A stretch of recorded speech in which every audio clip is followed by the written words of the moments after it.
Hello, welcome to the April 12th, 2022 Club Cubase live stream.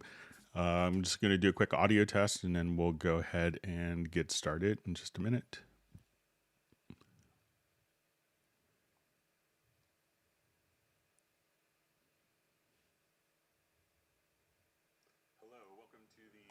Okay, sounds like my monitoring computer is fine. My name is Greg Undo. I'll be the host of the live stream today. And if you have not attended a live stream before, how it works is you could ask questions in the chat field live, and then or you could email questions in advance to clubcubase@steinberg.de. And we'll be happy to kind of go through all the questions. So we will go through all the questions in order that they're asked, and what we will do is we'll go through them as completely and as succinctly as possible. I will lose the ability to keep up in kind of a real time nature, so realize that I may be 20 to 30, sometimes 40 minutes behind depending on the number of questions that are being asked. But I'll try to get through all those. So if we could try to refrain from, if you have a question and you didn't get a response to, asking the same question repeatedly, that would be helpful. Also, when asking a question, if you could just simply indicate which version of Cubase, whether it's like LE, AI, Elements, Artist, or Pro, which version, like 10, 11, or 12, and which operating system, that information is often helpful. Several hours after the live stream today, we will have an index with timestamps of all the questions and topics that have been discussed. So look for that. But if you wanted to search for questions or topics that have been covered in previous live streams, you could go to cubaseindex.com, and Jan, who's on the live stream, I see already, so he's been kind enough to compile that. We also want to give kind of a special thanks to Jazz Dude and Agent K, who serve as moderators for the live stream. So we wanted to give they're not Steinberg employees, they just kind of do this out of the goodness of their hearts to help the community. So we give a special thanks to them. And another wonderful resource of information, in addition to all the official Steinberg channels, is the Cubase Nation Discord, and Jazz Dude does a lot with that. So we'll give special kudos to Jazz Dude again for that. So with that, we will go ahead and get started. So, and I may have to leave. We may have a shorter than usual live stream. My wife has to had to go into the city for a work appointment. I'll have to pick up my son, so I may go for about 3 hours and 10 minutes before I need to go get my son from school. So, and we'll go back to kind of our normal 4 hours. There's a chance she might make it back in time, but I just want to give everyone kind of a heads up warning with that. And it's great to be back from vacation. So let's go ahead and take a look at our different questions. Let me break out the chat field here into a separate window so I can manage it a little easier. Okay, so first question. When I open a heavy, I guess, third-party plugin, Cubase, I could load it max 20 times before Cubase stuttering.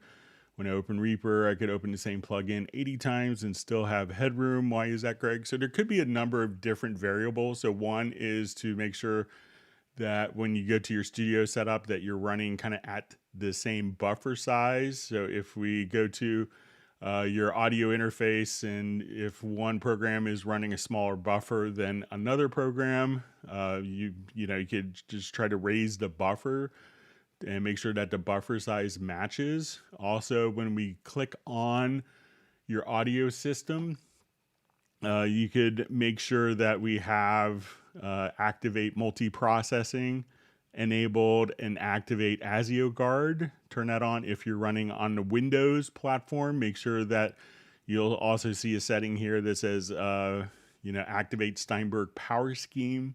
Make sure that that is turned on. Sometimes it can be difficult comparing between two different programs. So if one is like running VST2 plugins or AU plugins versus VST3, if it's a VST3 plugin, something else that can make a difference is coming over to your preferences. And if we go to plugins, is to suspend VST3 plugin processing when no audio signals are present. So try to check that as well, because that will allow you to not take up any CPU resources if the plugin isn't processing. And I think that will kind of get you back to parity level. All right, so we see from Jan, just welcoming you back from vacation. You know, we had a wonderful time. We were fortunate enough to go to Maui for a week and get to celebrate my son's birthday. So thank you for that.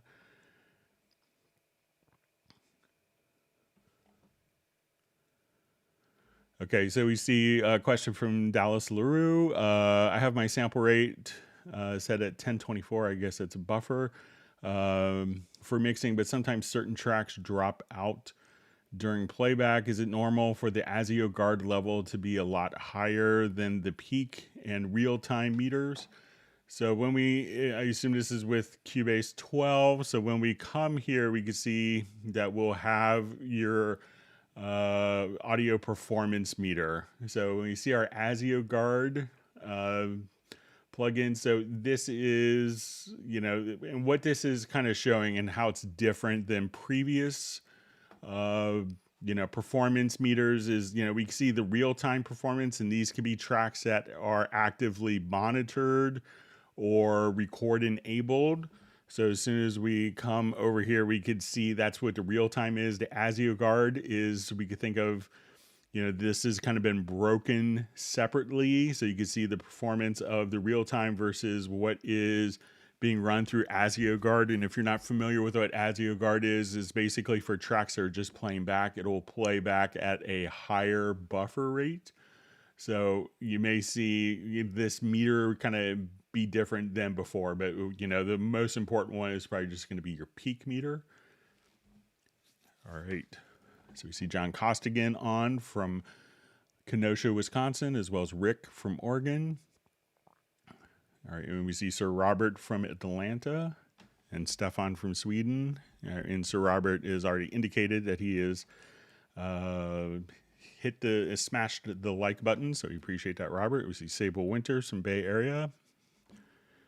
We have Obasics Works from Jersey, UK, and Isaac from Algeria. Robbie Bowling from Dallas. We have Best Cream Jesus from San Diego.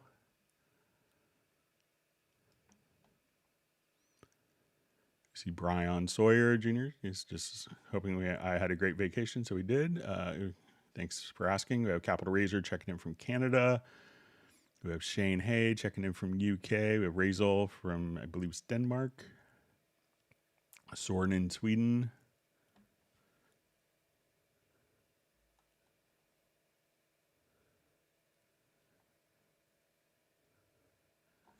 All right, we have Frank Langsfield just saying this is awesome.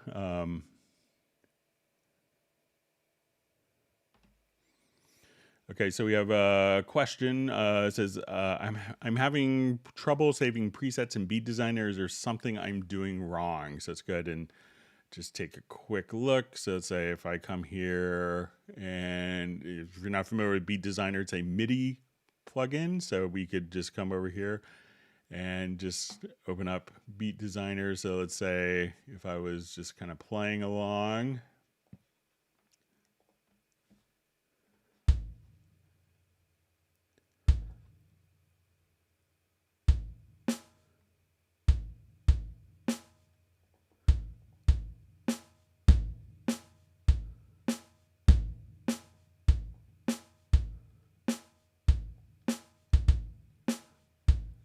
And we'll just kind of throw in a couple.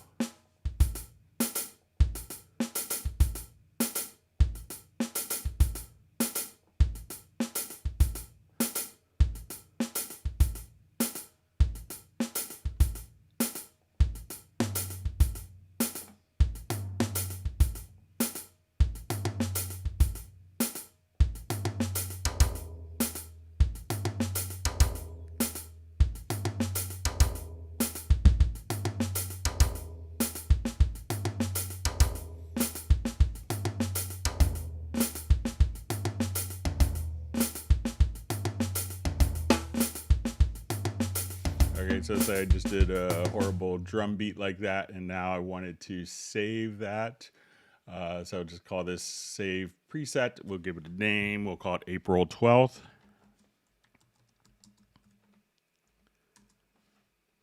And we'll hit OK. So let's say if I wanted to open up a new instance of Beat Designer, just come here to load preset. And we could just come right over here to April 12th. So it looks like that kind of worked as expected. So make sure that you click here if that's not what you're doing, and just click on Save Preset, but that seemed to kind of work as I would expect. But let me know if I did something differently than what you did.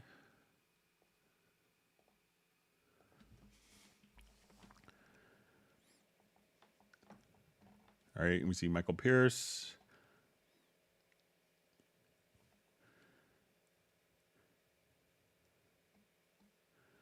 All right, so we see question, hey, can't wait for Dolby Atmos and multiple track freeze in Cubase. Any news about that? So it will be coming, and I think we'll see it very soon. So just kind of keep your eyes out for news about that very soon. All right, and we see Detlef joining in from Dusseldorf. Thanks for joining us. All right, we see Roberto Leone. I think it's in Italian. Maybe if someone could translate. It's probably just complaining that I'm not doing a video in Italian, but I wish I could speak Italian. I'm just a typical ignorant American.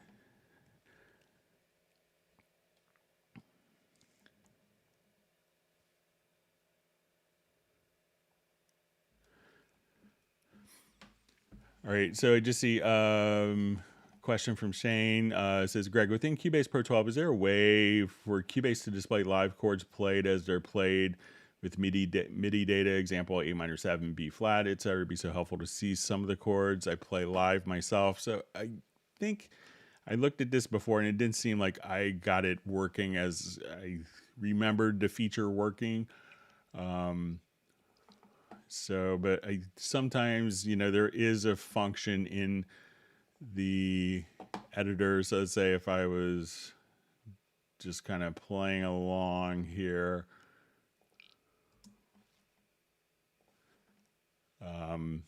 so there's this thing called the current chord display. Maybe I have to activate this, but it used to kind of show, I think, in the current chord display here. But let me just see if there's anything.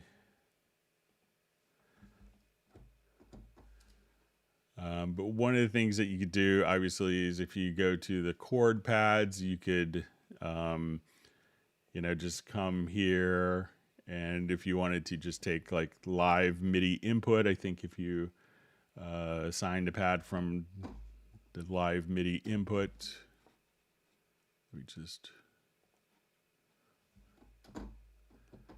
that we could set.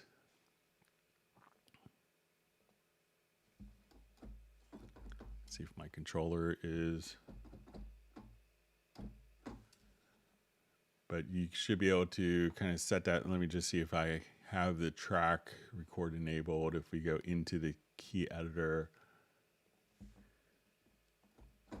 I know I kind of passed this along as maybe an issue, but let me just see if I need to be in record, perhaps.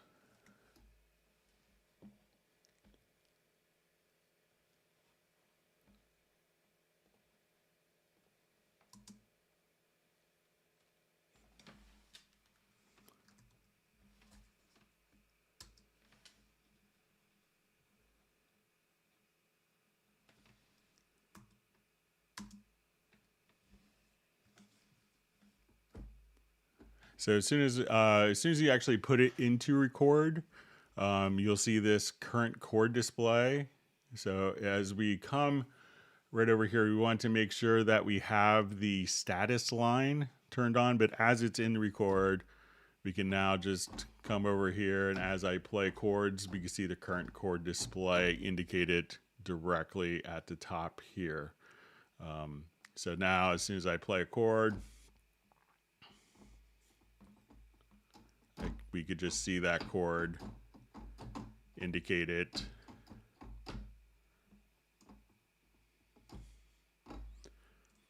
Directly there. So give that a try. So make sure that you're in record and that you have the status line enabled within the MIDI key editor, and then you should be able to see the chord at the top.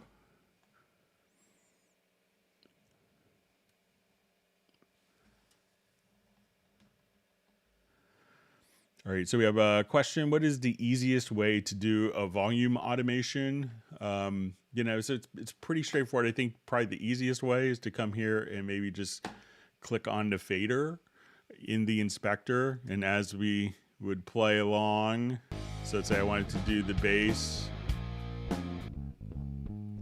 So all you have to do is then click on the W button, and then anything that you write will be just automated.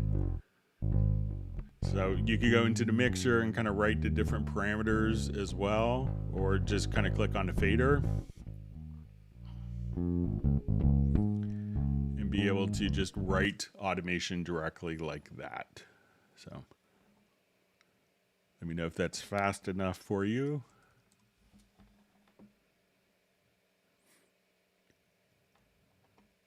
All right, we see Michael Teams from Weatherford, Texas.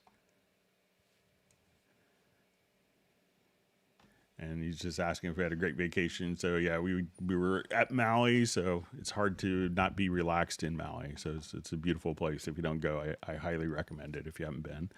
Or if you've been, go again. All right, and we have Finland checking in.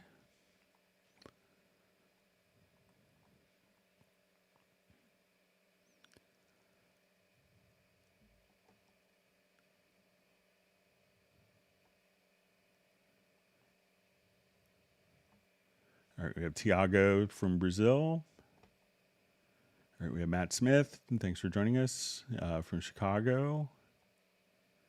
All right, and we see that John Costigan is anxious for Michael Team's virtual ice cream.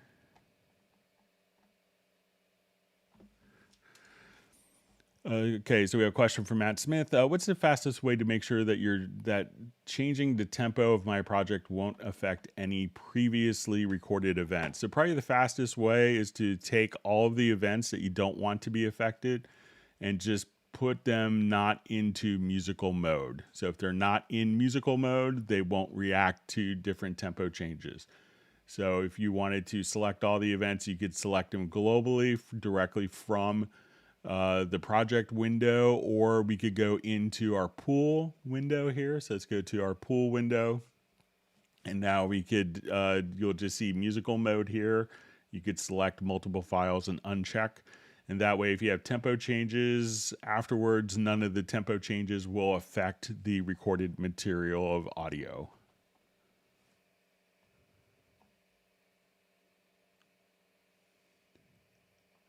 So you could do it on a track basis, but again, and I just see kind of a follow-up. So sometimes I've managed to make some events in musical mode and others not. I don't have to go switching every track event out of musical mode individually, do I?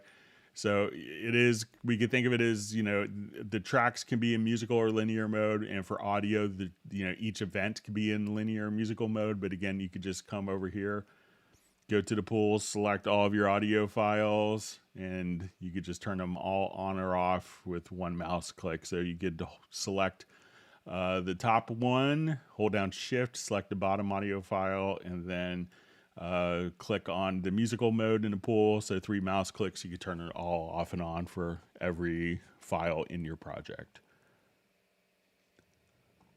All right, wonderful to see Gareth on the live stream from Spain.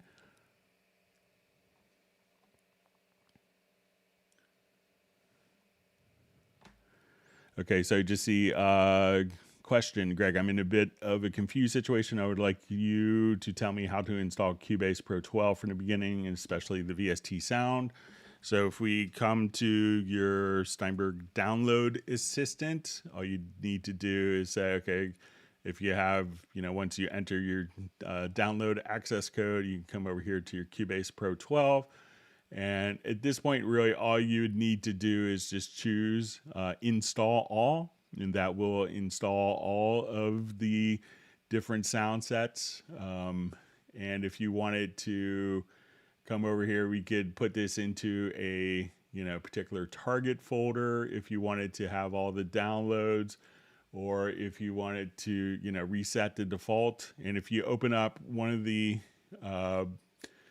so you could just do install all, and that will install everything. And we could choose to have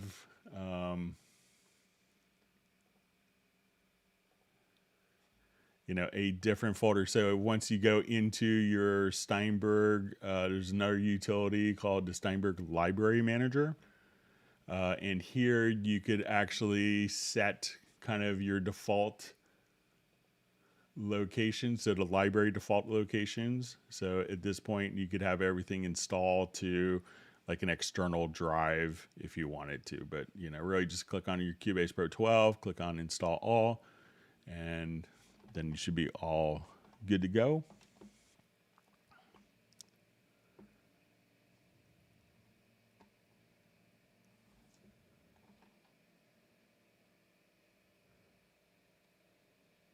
See Michael Pierce saying April 12th now has an official drum beat, so that's good. All right, so we see Kerwin Young, and he says he's got his Nuendo release countdown going ever since the release date announcement. So yeah, just a couple more weeks.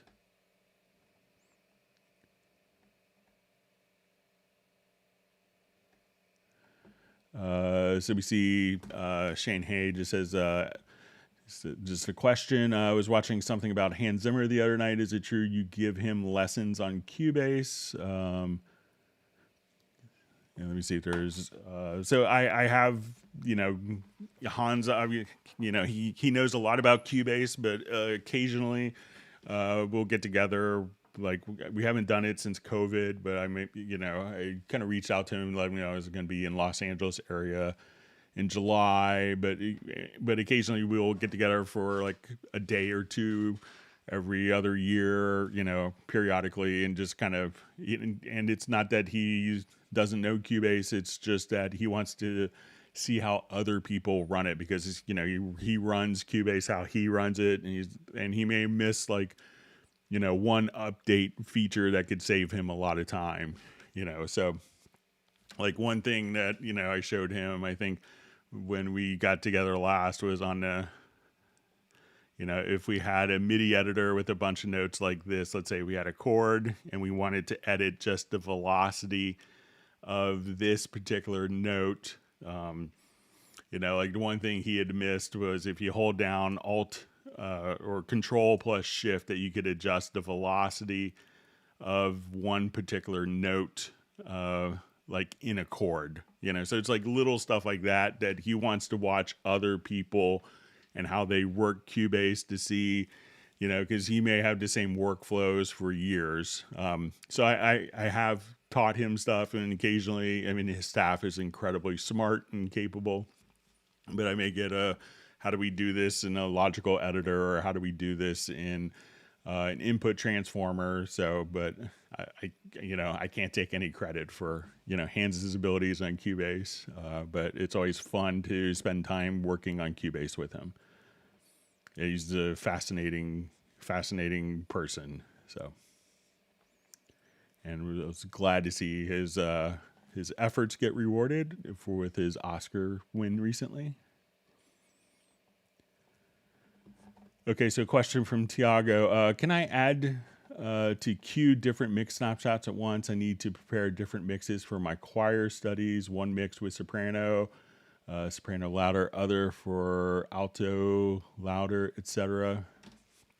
So if you have kind of a mix console snapshot, and you're like, okay, now we want to make the bass louder, we could just come over here and take a snapshot. And let's say on this one, I want all of my drums louder. So I will come here, and let's say I'll just put these in a quick link, and I could take a snapshot. And let's say I wanted to go back to snapshot 1. So we could now just kind of revert this, and let's say I want my bass here, and this snapshot, I want the guitars to be louder. So at this time I could just say, okay, let's take a snapshot, and let's say this will be our default mixer snapshot here. And now we could just kind of go back and forth between our different mix console snapshots as we see fit, and we could do that on selected channels. So as soon as I wanted to come here, you can say, okay, let's go to mix console snapshot 4. And then, so we could have kind of all of our, I think you have up to 8 different mix console snapshots. So if you wanted to do for making, soprano louder, other for alto louder, I think you could do that pretty easily.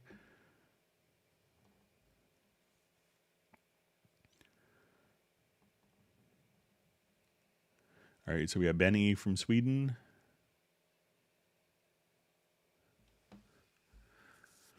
All right, so we see from Dallas LaRue, what would cause a track to briefly drop out during playback? It's happened 3 times this morning. So the first thing I would do, and this is a question from Dallas LaRue, is, see if there's any particular plugins.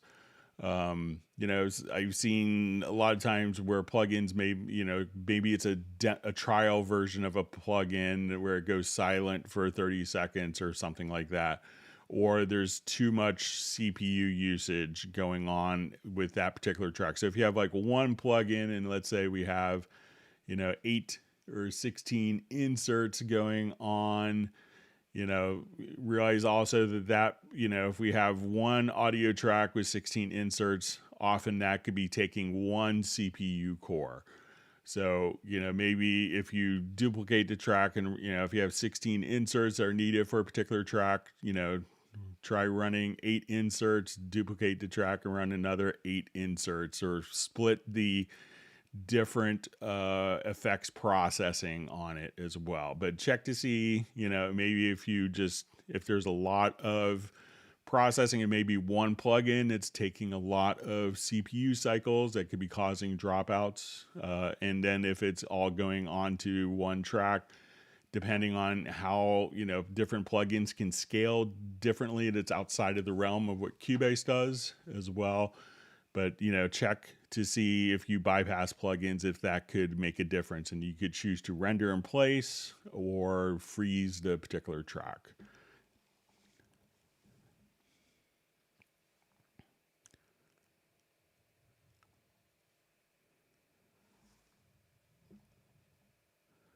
All right, we have Jason Sykes joining us from South Shields, England. Thanks for joining us today.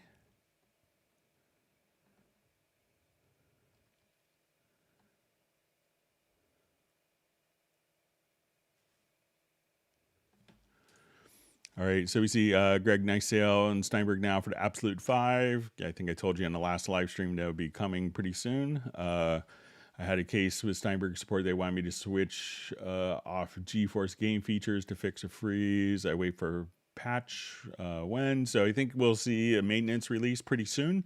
So keep your eyes open on the Steinberg website.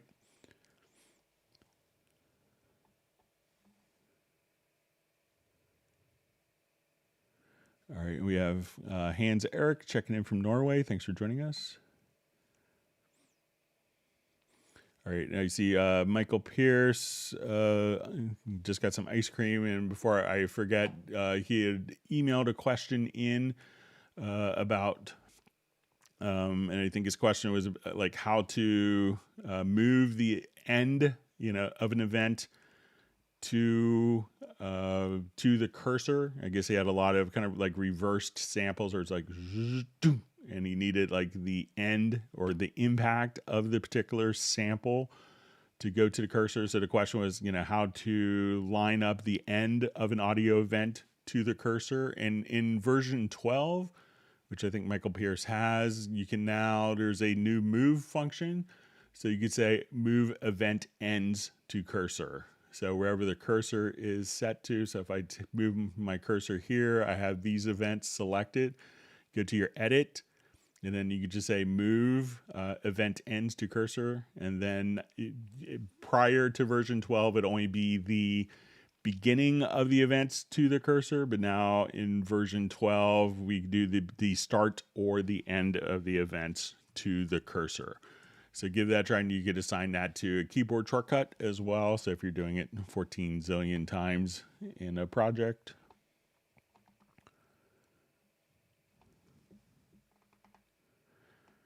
All right, and I see Jazz Dude was kind enough to post a link to the spring sale, so you can check that out. There's a lot of great things going on in the current promotion. All right, we have Rob from Tarpon Springs, Florida. Thanks for joining us.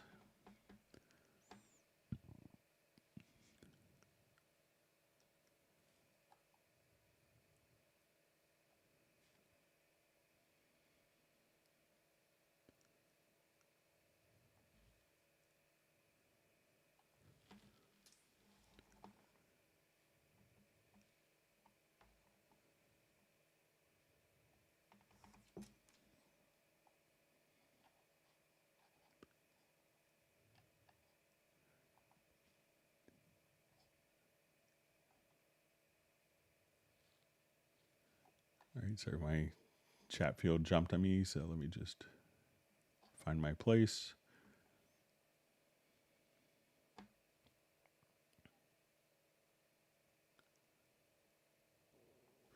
Okay, so we just see, it says, after I hit save preset and beat designer, nothing happens. The window for me to write a name and hit OK does not open. I can load presets but not save. So one thing, check just out of curiosity. If we have like a beat designer and we have this, so let's say if we go to save a preset, make sure, it could be, let's see if this is, check to see if when the window opens, maybe it's behind another window. So maybe if you go to, your Windows menu, or try closing or moving a window around, maybe it's behind, if you have multiple plugin windows that are set to always be on top, maybe it's behind a particular plugin window, but mine just kind of shows up as expected there. So let me know, and maybe if someone else could check to see if they have the same behavior for when they click on save preset, that it just kind of pops on top.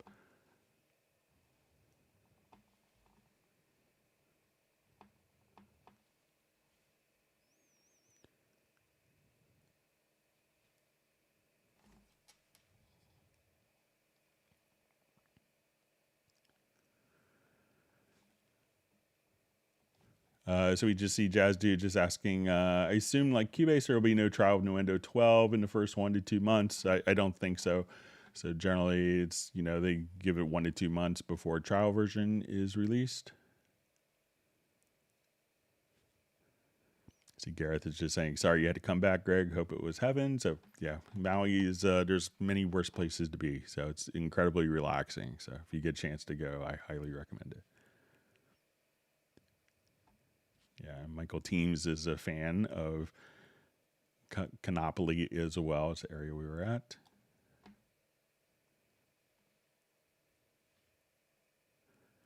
All right, and we have Weekends checking in from Los Angeles. Thanks for joining.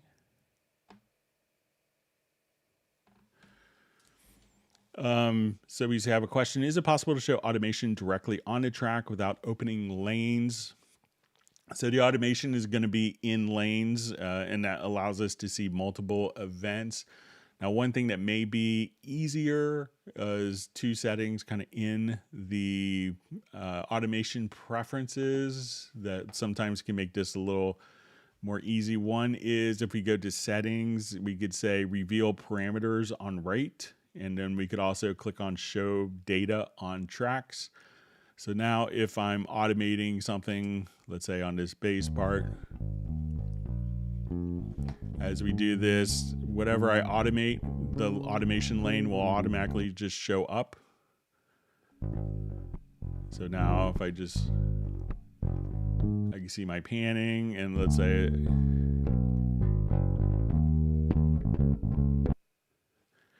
So as soon as I just come right here, so whatever I automate, and then we could just see the automation kind of on top of the waveforms here. So, but currently the automation kind of shows, and when you get into more complex automation where, you need to see like, 4 or 5 different points or values of automation and edit those together is when this really comes in very handy. So, but try going into the automation panel, which the default keyboard shortcut is F6, the function key 6.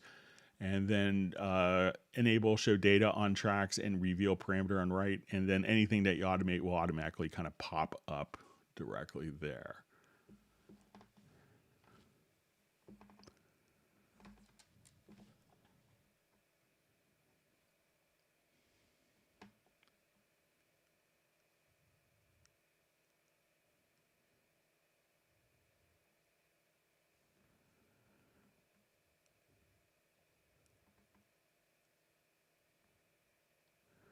All right, so just see for Norton Wade, just says I'm having freezes in Windows 10 Pro 12. So if you give a little more information, maybe on if there's particular things that you're doing before it freezes or not, that would be helpful. So Mark Rabin is asking if I sacrificed anything to the volcano. We did drive up to Haleakala, so we got to see kind of the top of the volcano. We went from 0 feet to 10,000 feet in 40 minutes or so. It's a beautiful drive up a volcanic mountain. It looks like Mars when you're at top.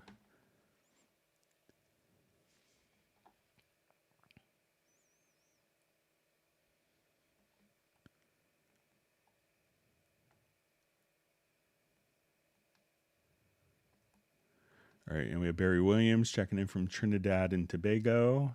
Thanks for joining us today. Okay, so we have, just says Greg from Michael Teams. Says, Greg, a quick tutorial on hit points, please. I'm lost.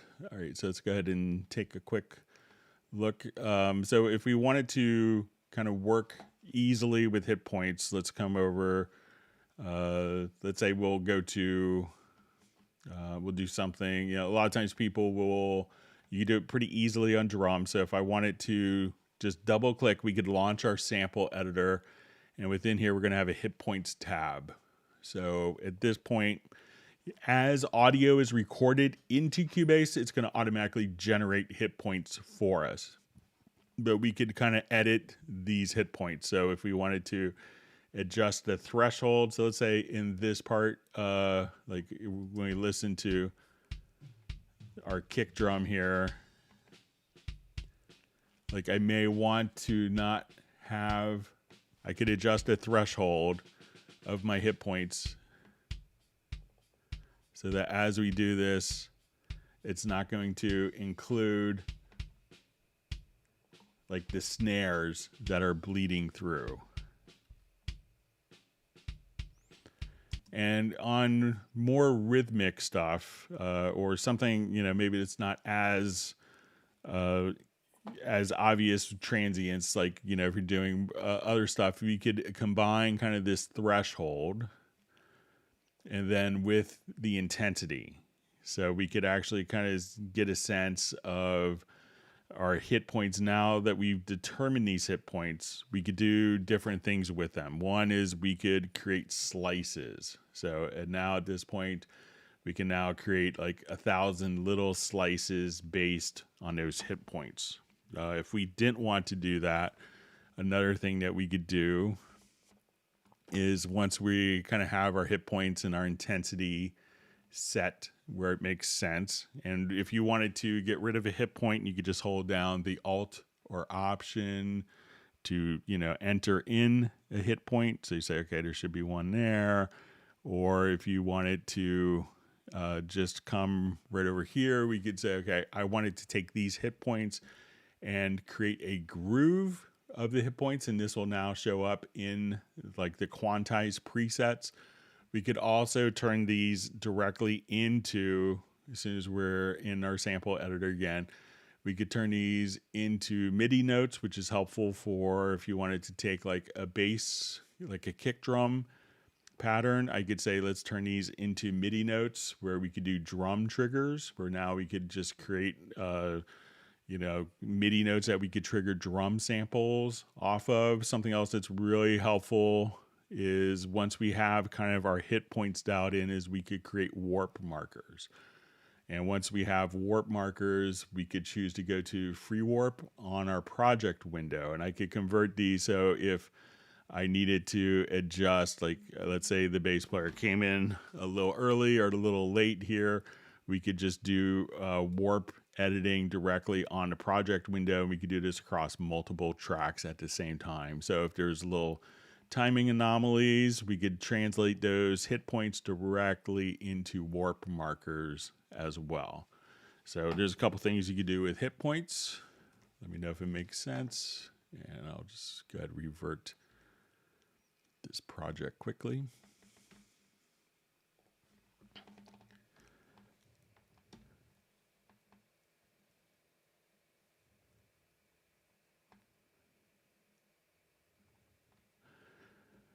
Okay, so I just see question. Says, I recently purchased a MacBook Pro, but I got audio dropouts every 10 seconds. No problem with my 6-year-old self-built PC. So, make sure, if it's a new MacBook Pro with the M1 chip, make sure that your audio interface is set to work with the later operating systems. Also that you have, if it is an M1 processor, you could have Cubase run in M1 native mode. So, and also many plugins, or is that, it's a transition with new MacBooks, especially that many third-party plugins aren't M1 native. So VST2 plugins are all going to be running in Rosetta mode, and that's going to add extra layers with that for software to kind of wrap that. So make sure if you are running an M1 chip that you're trying to run as many native things as possible to get the most out of your new MacBook Pro. All right, Michael Teams wants people to smash the like button. All right, and Gareth wants everyone to surf that like, dudes.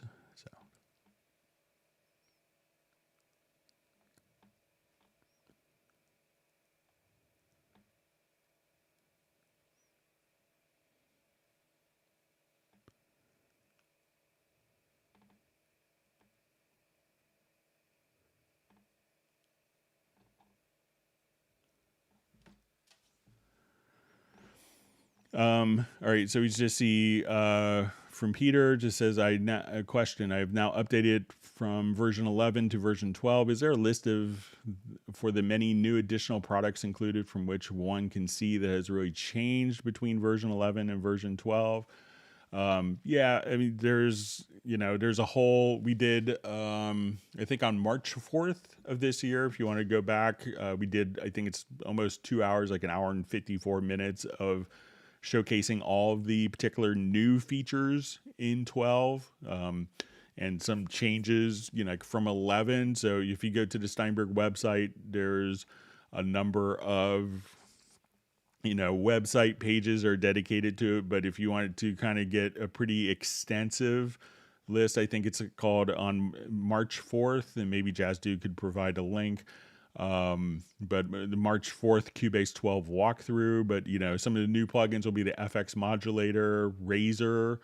There's new plugin new metering modules for supervision. You're going to have the Verve felt piano, which is an amazing instrument for atmospheric piano layers and textures, as well as Lin 1 dither. There's, on-screen warping, audio detection of chords, or chord detection of audio. You're going to have scale assistant in Very Audio. There's, just 50 or 60 new little editing things. So if you watched out the March 4th video, that's on the Cubase YouTube channel, that will give you like an hour and 54 minutes of all the new features in pretty in detail. So, and we had to rush through to get it to be 2 hours. So it's a lot of new stuff in there.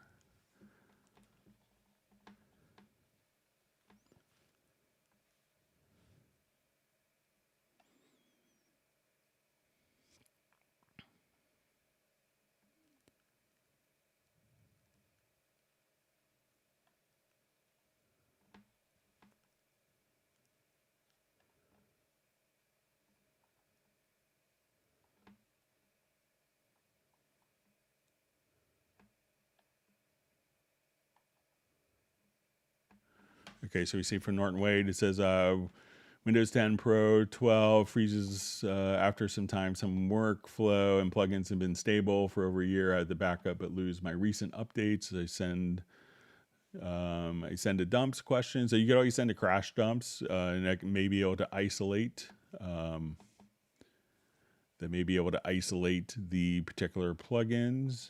And we see, I think this is from Nicholas, just says, I think this is going back to the MacBook Pro. It says first Mac and just Steinberg plug. So, check to see, what audio interface that you're running and make sure that is working correctly and optimizing. You have the latest drivers for your new MacBook Pro.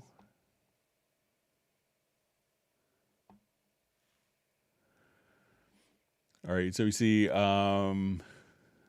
says question. When I open Cubase, I still have to put the USB key in because it tells me that, for example, the Verve piano does not find the license. What could it be? Thank you very much. So the Verve piano should be working as part of Cubase 12. So sometimes it may, I've seen sometimes if I open up, let's say if I go to Retrolog, for instance, sometimes I may get a message saying license not found, but then it finds it pretty quickly. So let's say if I open up Retrolog now, let's see if we can get it to misbehave. Of course it doesn't. Let me just try the Verve piano as well. So let's say, and I'll even just come to my VST instruments. Let's get a Halion Sonic SE and say I have my Verve piano, and I'll drop this in here. So, but generally, the Verve piano is always designed to run on the new license management system, so it shouldn't have any impact if you're running it on. So if we wanted to just open it up here, so that shouldn't have any impact, and wasn't ever designed to be running on a USB E licenser. It's always on the new Steinberg licensing system.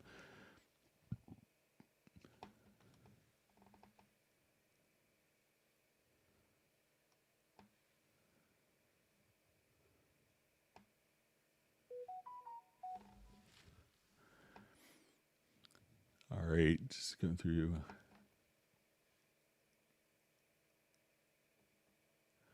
All right, so we have Gary checking in from Yorkshire, England. I just see Dal Saru saying, he was asking about performance earlier. Says, I think my problem is Isotope. I love their plugins, but they eat up the power. I guess I'll have to juggle them around somehow. So they can be some of the more intensive plugins. So, and I'm not sure if they're, I know they're VST3. I'm not sure if they're also set for being optimized.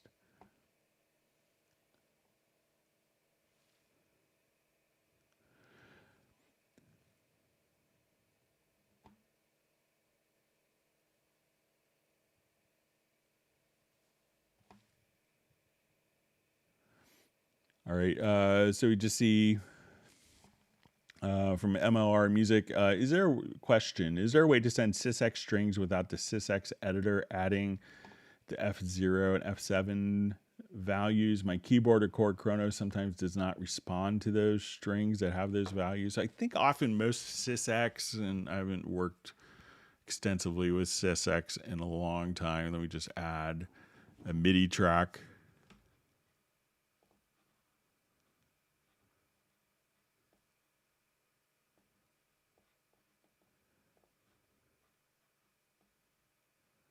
And we'll go into the list editor here. And we'll just insert sysx.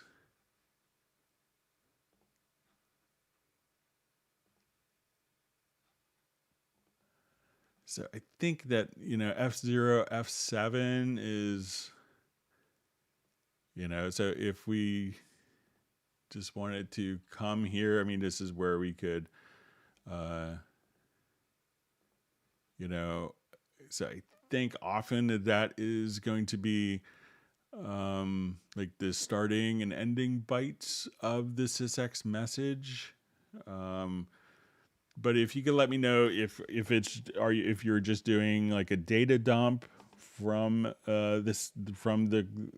from the Chronos into it, or if you're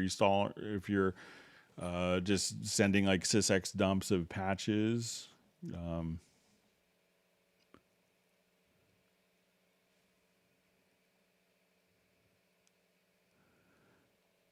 All right, so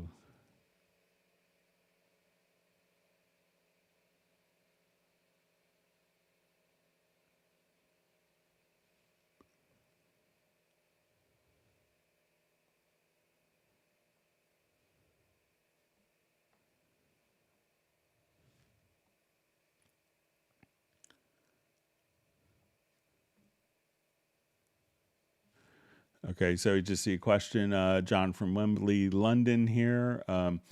Please, could you let me know how to use Nexus 3 instrument in Cunard, I guess 11. Please, this seems to be a known issue. Plugin blacklisted. Many thanks, John. So if you see a plugin that's black listed, I think it's actually, we call it block listed now. Yeah, so it's in the block list. So, you know, when we go to the VST plugin manager, so say we go to our VST plugin manager, you could go to the block list plugins. And then if you select it, you could often choose to reactivate it. So I haven't heard of, anything particular with Nexus 3. I'm not sure if it's an older version. But generally, when it is block listed, when it's put into the blocked list, at that point, it will, it's determined that the plugin is causing system instabilities. Or if you have a VST 2 version, make sure that you had the VST 3. I'm not sure if, and also if it's a 32-bit, obviously you want to make sure it's a 64-bit plugin version. So I'm not sure if Nexus is doing VST 3 or not, or if they are. I don't have licenses, but if it's a 32-bit, it's not going to work unless you purchase an additional wrapper. And that often leads to system instabilities. Sometimes you can see that it's going to be blocked if there's a 32-bit and a 64-bit version installed. And the 64-bit one may work and the 32-bit may be in a block list. So if you could let us know if there's a VST3 version. Unfortunately, I don't have a license of Nexus.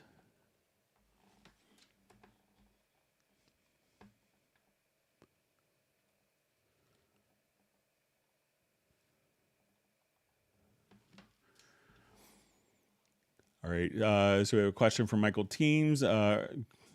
Question is, I want to slow down one track by 25% or so in the latest song sent to me. Can I do that without changing pitch? So yes. So all you'd have to do is, and I'll just revert this quickly.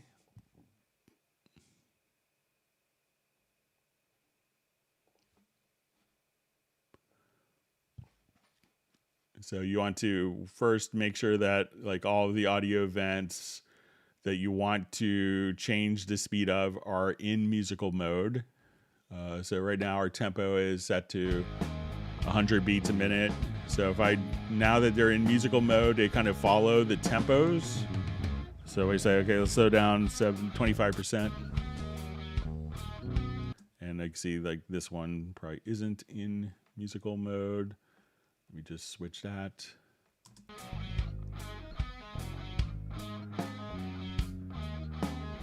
So you could just kind of adjust the timing. So just make sure that all of the events that you have selected are in musical mode. And you could also do this as we showed earlier by going into the pool window, selecting all the files that you want to be able to change the tempo without affecting the pitch, and make sure that they are in musical mode just right there. So as we play, whatever tempo you kind of type in, it'll just follow.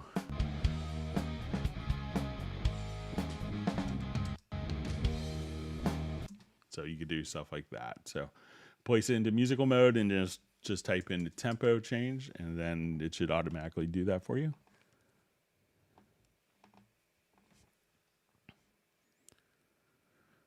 All right, so we have Crocante from Los Angeles.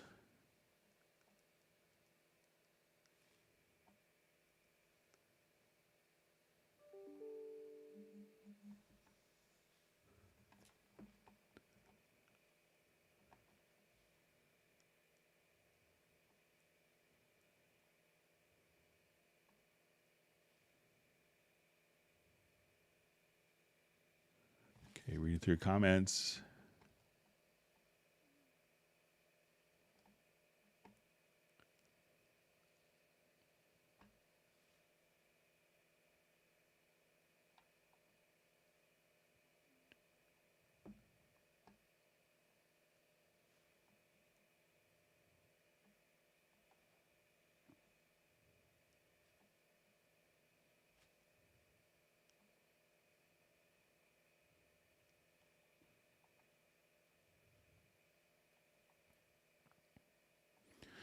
All right, so we just see a question.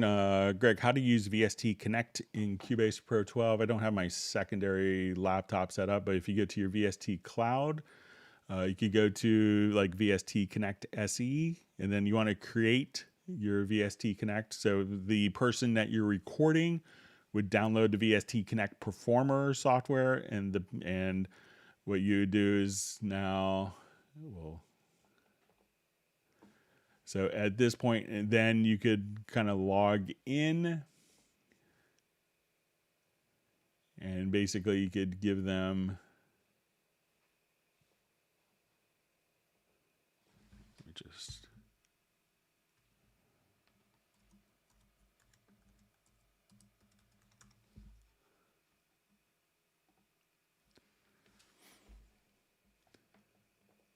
so at that point, it'll create kind of a VST performer record track, and you could actually kind of see the person on the webcam if you wanted to. So if you come over here, you could just say, okay, my video device, let's see, and basically what you do is, as you could route the audio through the control room, and as we hit play, the sound goes out from your Cubase to the performer, and they could record directly into your system. So, and if you send me an email, I could have it set up with 2 computers so we can see both of them on Friday if you want to see it in more detail.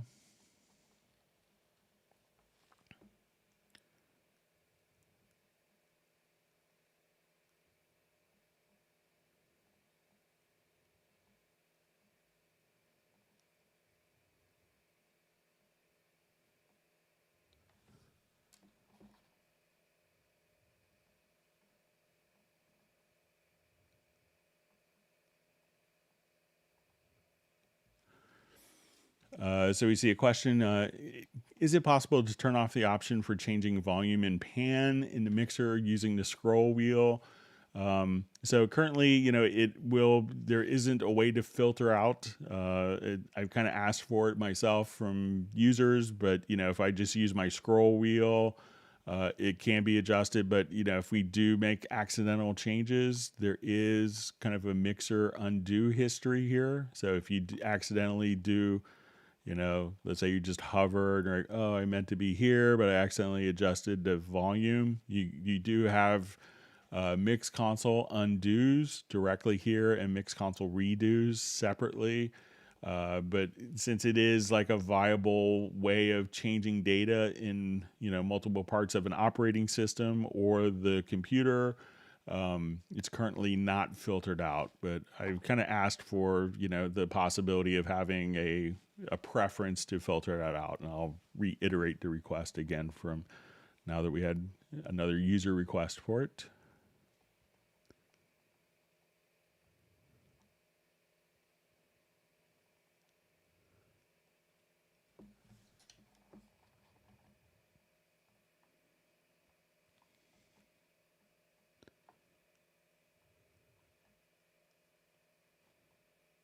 So just see, From Faces Forever, just 2 comments, and maybe I missed one. Just says slices based on grid, quarter, eighth, etc. So maybe if we wanted to, if we come to like the, let's say we're in our hit point editor here. So let's say if we go to like our kick track, and let's say if we wanted, one of the things that we could do is we could assign kind of the, we could see the grid here. And then even as we do like audio warping, we could see now that our grid is set to beats, that I could just kind of select the different components here. And I could just move these and have them snap directly to the beats. But let me know if I missed part of another comment.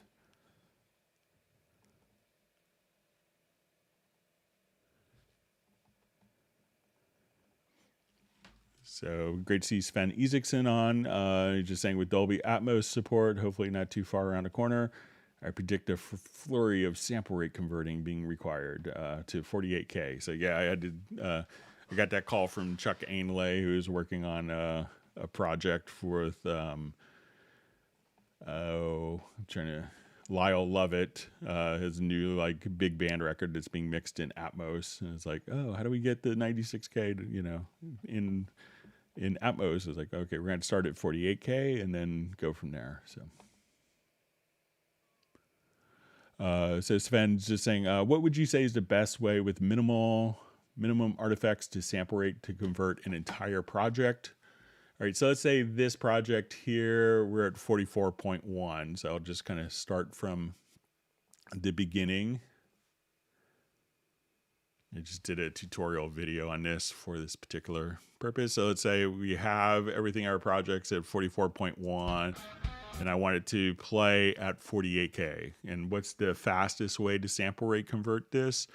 So if we go to the project menu to project setup, what I'll do is let's just come over here. I'm going to say let's have it play at 48K. And I'll click on OK. It'll ask, do you want to convert the audio files to the new rate? We'll say convert. Excuse me. And it says, do you want to keep the source files in the pool directory? So we could keep them. And that's basically the original file. So I could have them to 44.1 and 48K. So I'll keep those.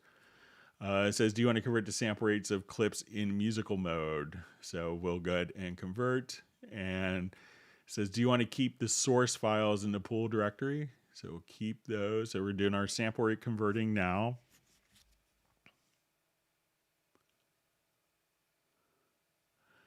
All right, and then it says, do you want to keep the audio events at their sample positions? Here we want to say no.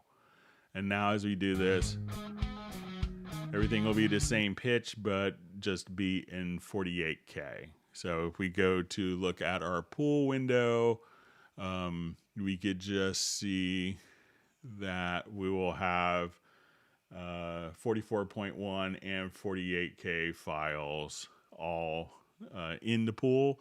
So, but just do those steps and then you could convert it to the new sample rate just like that. So just go to your project menu to project setup and change the sample rate there. Then you can follow the prompts. But the last one, choose no.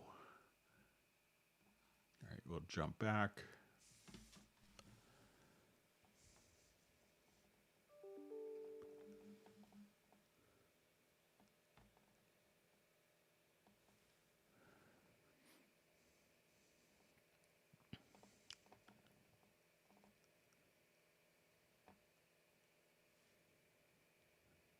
Wonderful to see Graham Witcher in the live stream.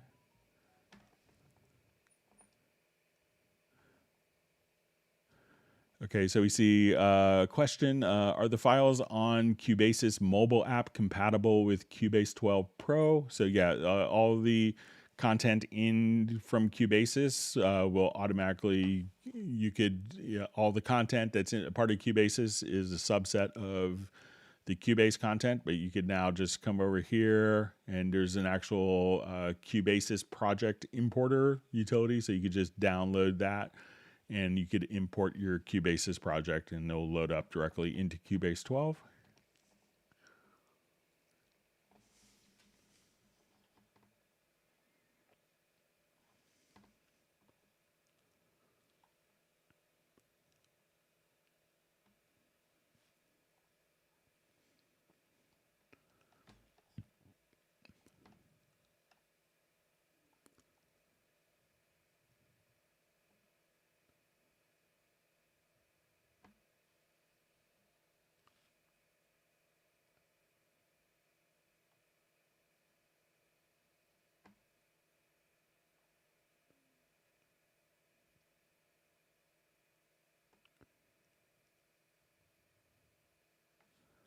So you see Graham is just mentioning the MIDI mapping functionality in the Verve piano are his favorite things to come out of Cubase Pro 12. So.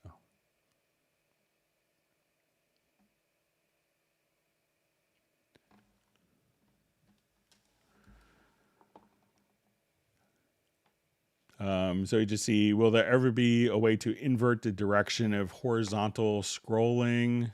So I think it might be, so let's say if I'm scrolling here, let's say horizontally, and let me just check to see if I go to my scroll wheel on my mouse here, hang on. If we switch the direction,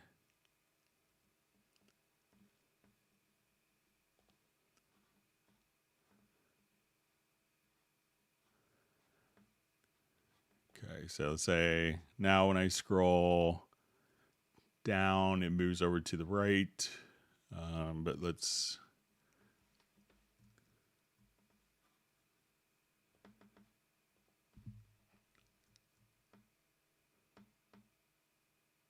so if you like on your computer operating system, come over here, go to, again, your scroll direction of your computer. So now if I have scroll direction natural, when I hold down the shift key and we scroll here, I scroll down, it moves to the left.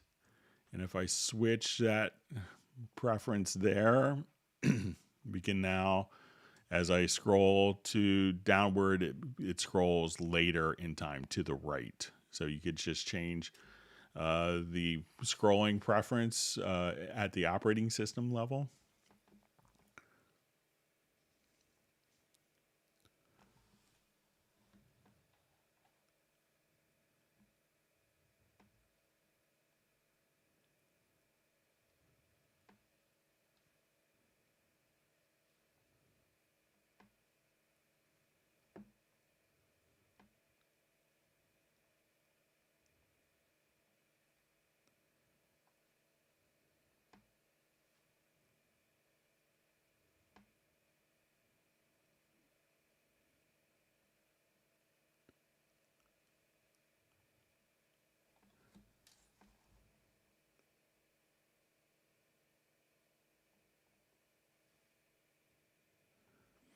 All right, so we see from Oren Bynum a question, can you tell me how to get the on-screen keyboard to play the chord pad sounds? And can you recommend a video that I could watch to show me how to use the chord pads? If you want to email me, Oren, I think I have a tutorial video on chord pads, but let me just jump to different project here quickly. All right, so let's say if I have a Rhodes patch, let's get to my chord pads here.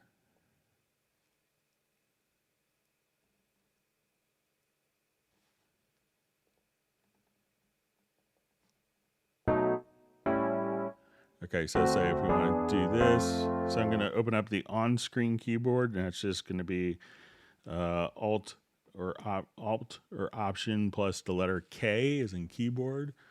So as we click here, let's see if this will allow us to trigger.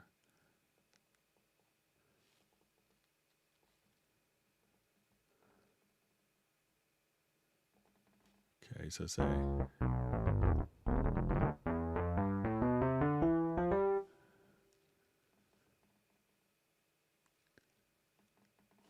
right, so let's see if I could just get this to.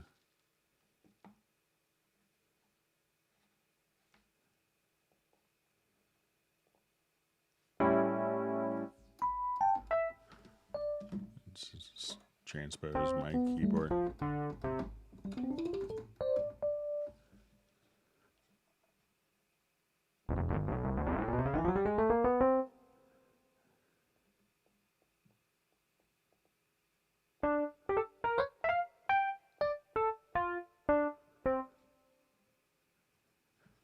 So you might have to, when you just do this here, is maybe just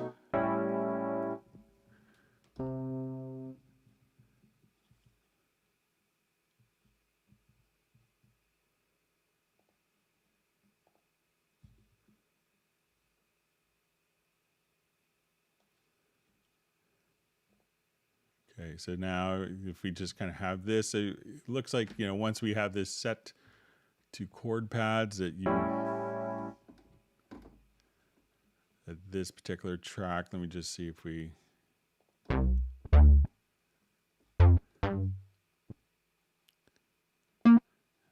since we are have that, so you might have to just trigger it directly from,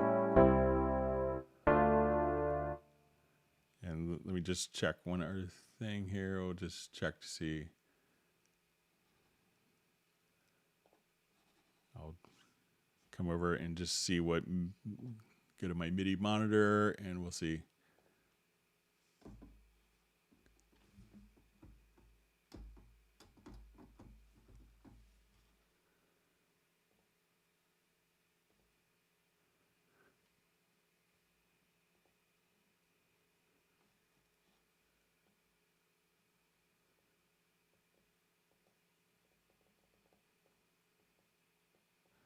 Yeah, so try just, so, you know, it looks like if you wanted to play the chord pads directly from here, that, you know, you might just have to just trigger directly from here if you wanted to actually play. So let me just see if I set this to all MIDI inputs. And you know, make sure I'm transmitting the right note for you.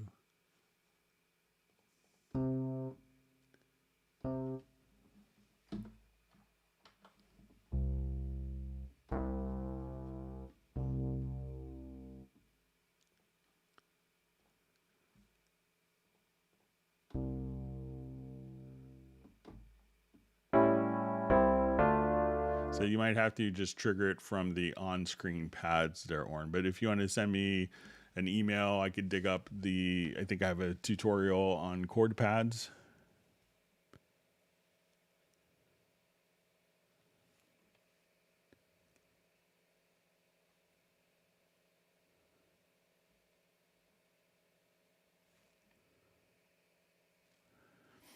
All right, so just see from Tiago, just comment, it says, love Cubase without the dongle, but not so cool if Halion and other Cubase native instruments still require it.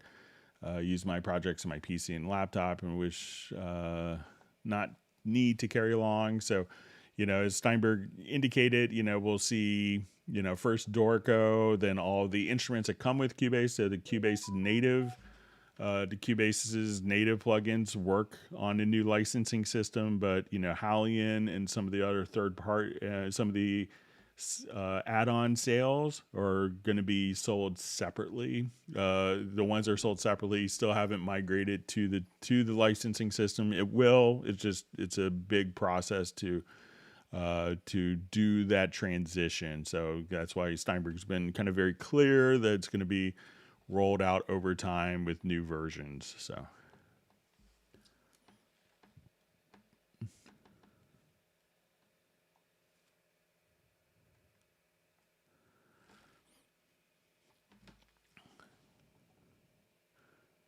Okay, so we just see from Soren, if I have Waves instrument base, fingers malfunction and fails to load its samples when I load a project? Does it absolutely have to be a bug / fault in the plugin, or could it be a Cubase bug? I would, be very inclined to think that it's not going to be a Cubase issue, that, Cubase would load the plugin and the plugin would be there. And if it's not loading its samples, that would kind of indicate to me that it's like, the plugin is not finding its own samples when it's recalled in a project.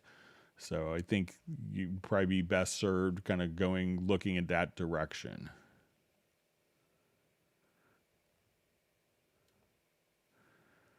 All right, so we have a question. I purchased Cubase 12. Should I receive a dongle with my purchase for the additional plugins? So when you buy Cubase 12, everything that's a part of Cubase 12 will work without the dongle. But if there's other Steinberg products that you have purchased, though, something like Hallian or the full version of Groove Agent or the Absolute 5, which is currently on promotion, those would still require an e-licenser. So many of them will work on soft e-licenser. So you may not need a dongle, and you could authorize your computer's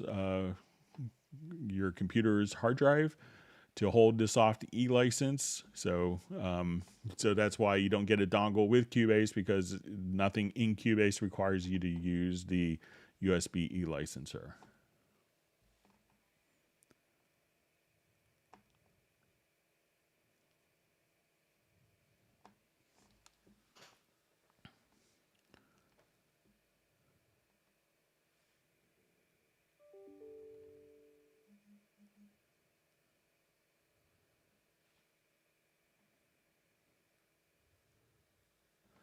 Okay, so we have a kind of a further clarification on the SysX with the Cork Chronos. It says I would like to use SysX to put the keyboard into different modes like Karma mode, sequencing mode, etc. Sending strings to change banks does not seem to require the opening closing values. So if you're switching banks, that may not be, if they're going to be on different banks, you may just have to, insert the MSB and LSB value. So depending on how the MIDI implementation is. So if they're just going to be in different banks, you could just, you could try coming over to, let's say if we have a MIDI track that you could have within,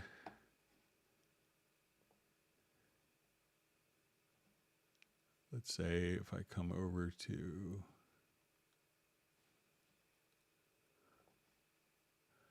that you have different bank and program change messages here. So often if it's just switching banks, you may just have to import, you may just have to input like an MSB, LSB value in the list editor. So if we wanted to come here, so we could just choose to, import, an MSB or an LSB. So as we just kind of come here, I think it's 32. So, you could just do that if it's just bank switches, because if there's different modes or in different banks, you may not need SysX to switch that.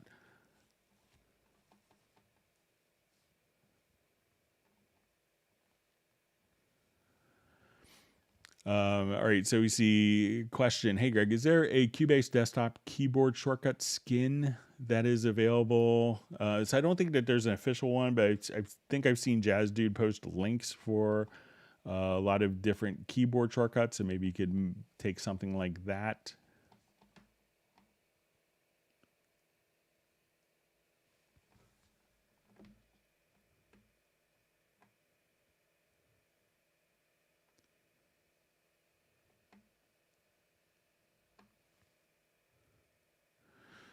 So we have a question. Is there a possibility soon people will with only Cubase 12 and no dongle can use any old Cubase version, which is no problem for a Cubase 11 dongle user?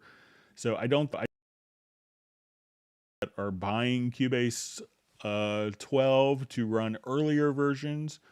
And, generally we do that for people that are, migrating, maybe different projects or different system requirements that have evolved or changed over time for compatibility's sake. But if they don't have projects in the previous versions, having that compatibility is not necessarily, needed. It's not a requirement to have compatibility with something you didn't have or didn't own. So all Cubase 11 users and earlier will have their current version on their USB-E license available for them for particular compatibility reasons. But if you never had anything to be compatible with, it's not needed if you're a brand new Cubase 12 user.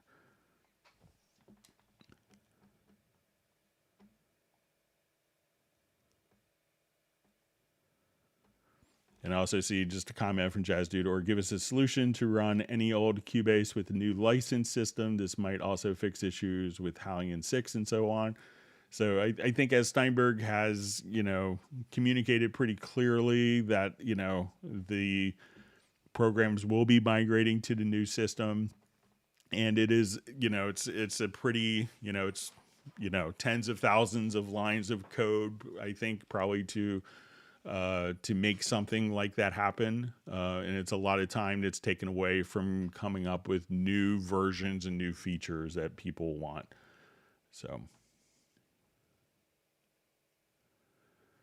All right, so we have a question. Does Cubase come with a full version of Hallian 6 or just SE? So what comes with Cubase is the Hallian Sonic SE.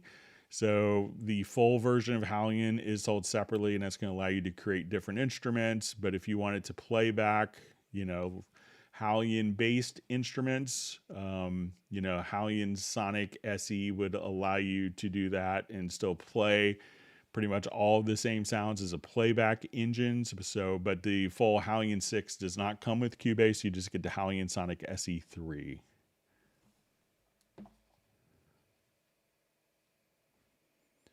All right, so we have Mars the Second Genesis checking in from Scotland. Thanks for joining us today.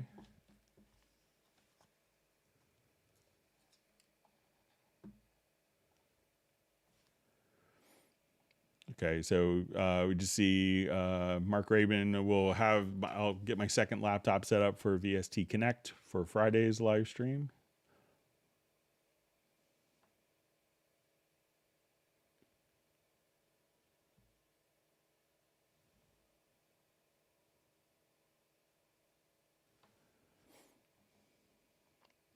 Okay, so to see question, Greg, your email, please. So you could email me at clubcubase@steinberg.de.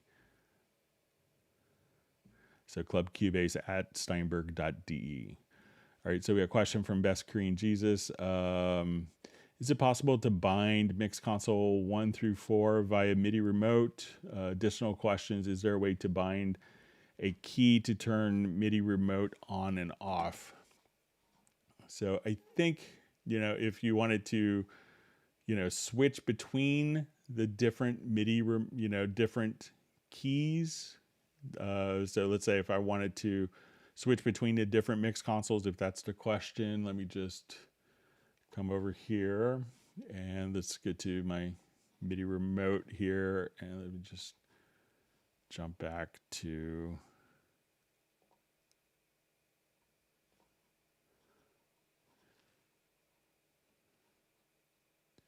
all right, so if I wanted to just turn some of these, get my transport controls here active. Okay, so I'll just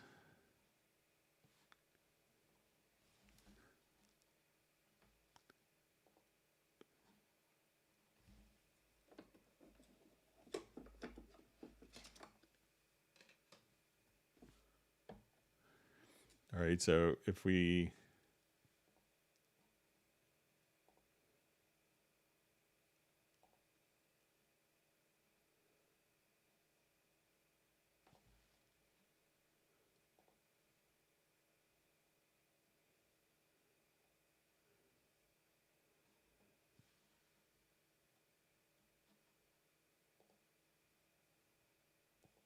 So we could just kind of come over here, say let's apply a mapping, and now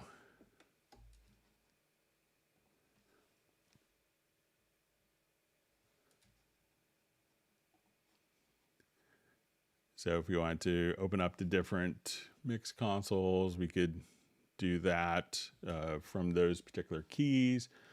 And it says also, is there a way to bind a key to turn MIDI remote on and off? Okay, so let's see. I don't think that there might be a key for this, but let's just see if we could. It would probably be just to disable the controller strip. So let's.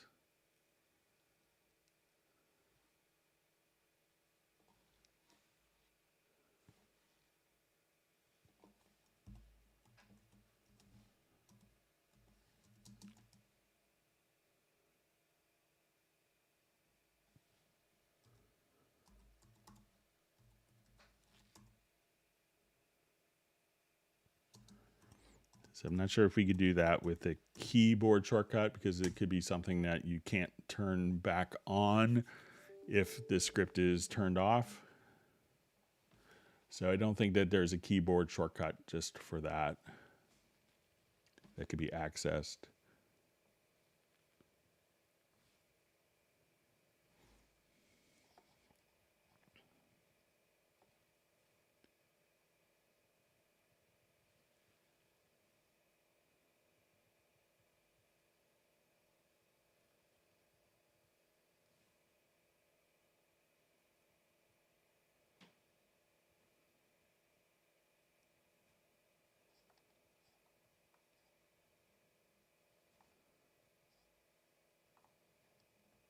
All right,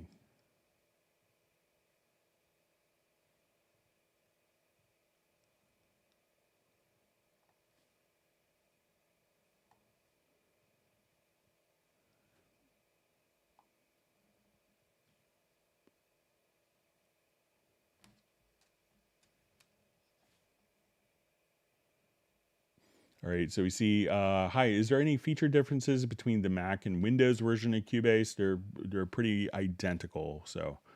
All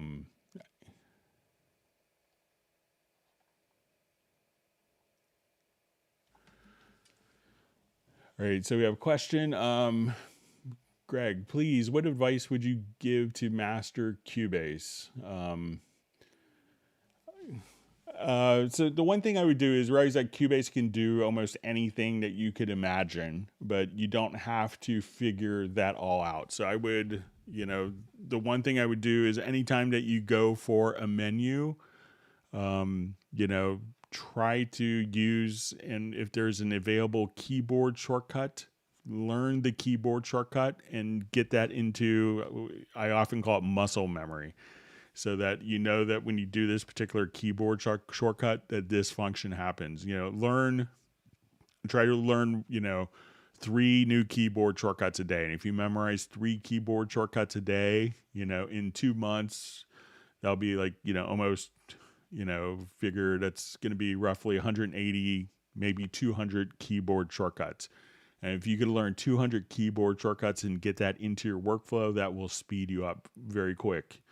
Watch, we're in a golden age of information where you could, search on YouTube to learn how to do almost anything in programs like Cubase. I think in these live streams since COVID started, since March 17th of 2020, we're, over 17,500-ish questions that we've covered that you could search on cubaseindex.com. So, don't feel like you have to master every little thing, but I want to do this. I want to figure out how to quantize drums. I want to figure out quantization. I want to figure out how to do vocal tuning, and take one little chunk and learn that one little chunk for what you need to do, and figure out what, if you see a function, take a look and say, oh, that function was created for a particular reason and for particular workflows, and try to learn those. And, you don't have to learn everything. Like if you're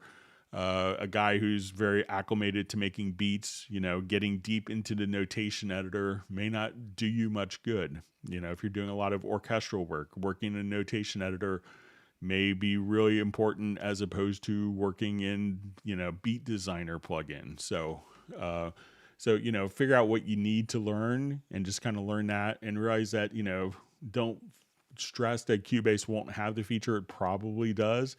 And just develop your own workflow. But, take the time and learn keyboard shortcuts, and that will make your workflow very fast.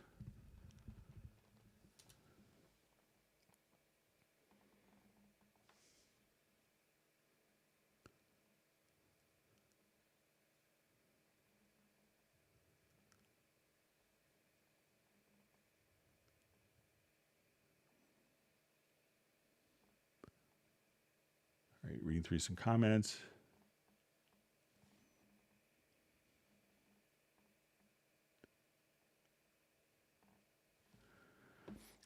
So we have a question from Chris Hallam. Greg, can you talk a little bit about Cubase accessibility features for folks with visual impairments? Does it play well with screen readers? So, I've done a lot of stuff with, over the years with Stevie Wonder, and he's obviously blind. And, one of my dear friends, Greg Lukens, he's a blind mastering engineer who runs everything at Cubase, and, they're able to run the programs with screen readers. I'm always amazed that they do it, but, they can, and, they know their keyboard shortcuts very well, both of them. But yeah, there's lots of people, who are blind or visually impaired that are able to use the screen readers. Either I think the Mac OS has one that's kind of built in, and on Windows platform, JAWS is used for the vast majority of like screen readers. But Cubase, many people work with Cubase with that without any issues.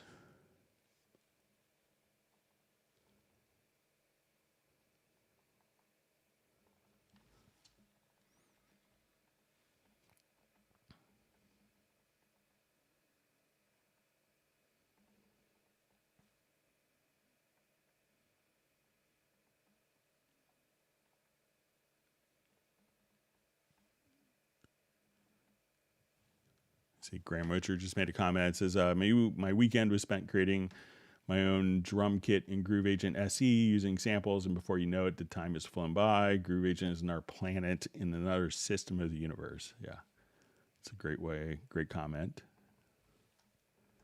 All right. See Peter Bata on the live stream.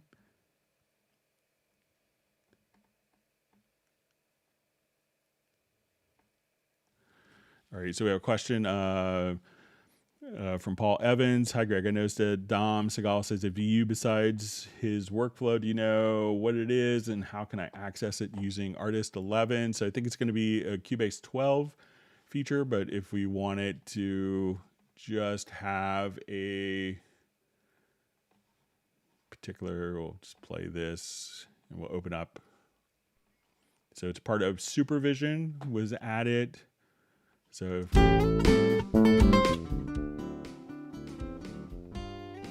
when you come over here to our inserts, you go to Supervision, and then under the signal, you can now just see a VU meter. And you could, of course, kind of resize it however you want.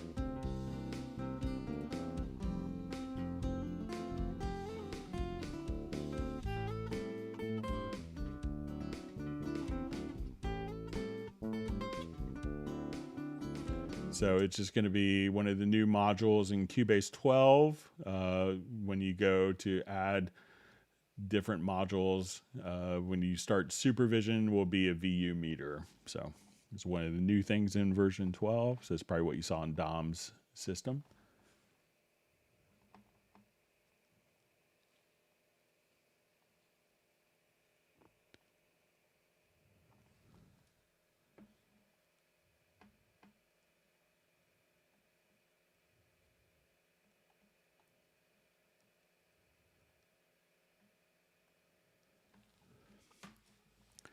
All right, so you see question, is there any way to bounce a wave plus MP3 at the same time? So if we come over to our export audio dialog, so let's say we could do our export audio mix down. So let's say I want to do a stereo, we could add what we call job cues.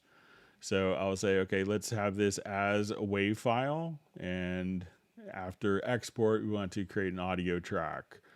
And so I'm going to come right over here and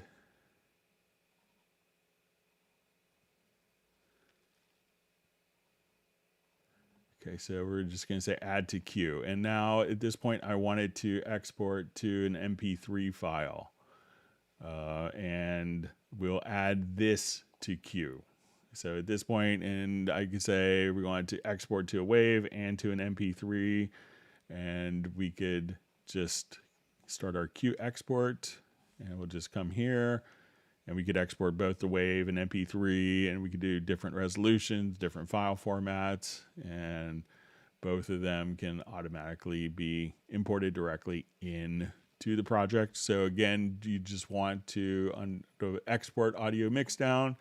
You just wanted to go to the export queue, set up the conditions for a wave file, add it to the queue, set up for an MP3 file, add it to the queue, set it up for 96K, whatever resolution, file format, and add it to the queue, hit export, and it'll just kind of do that for you one at a time, but you don't have to do it one after another. It could do multiple different export functions for you simultaneously.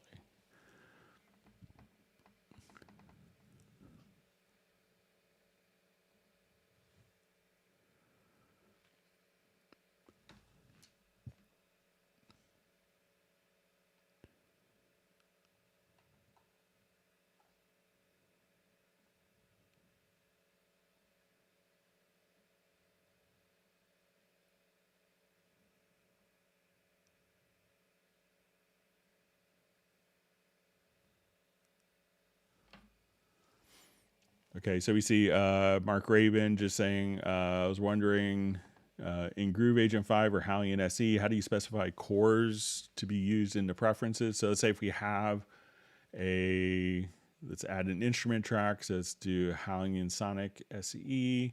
So if you wanted to optimize for the chords, if we come over here to options, we could say multi-core, and then you could access Hallian Sonic SE or Hallian in the same way to do multi-core use to kind of spread across multiple cores if you wanted to. And let's see if we can do the same. I haven't tried it in Groove Agent SE, but we'll give it a shot. Maybe in the same general area.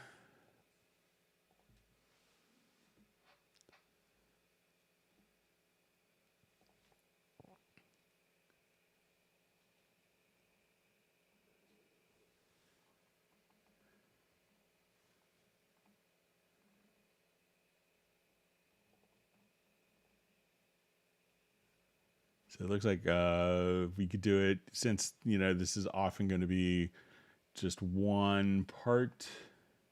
So it looks like we could do it inside of, just check, see if there's, yeah, so I'm not sure if Groove Agent SE will support multi-cores, but you can do it easily with Hallian Sonic SE3 or Hallian.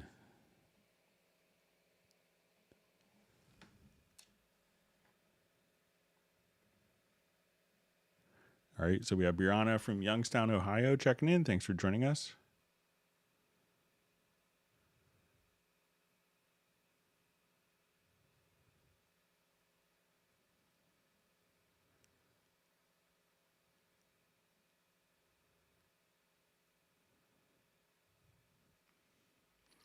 Okay, so we have a question, how do I disable all plugins at the same time?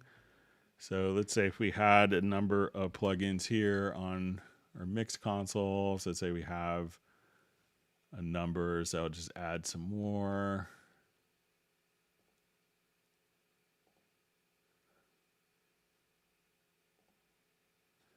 So one way of doing it is like if we wanted to go to your inserts here, I think if you hold down like Alt or Option, that you could just come right over here and at the top, and if you don't see like the inserts, EQ, channel strip, sends, I think this will be under states. So the state buttons, and then you could just come right there and you could bypass all your different plugins like so.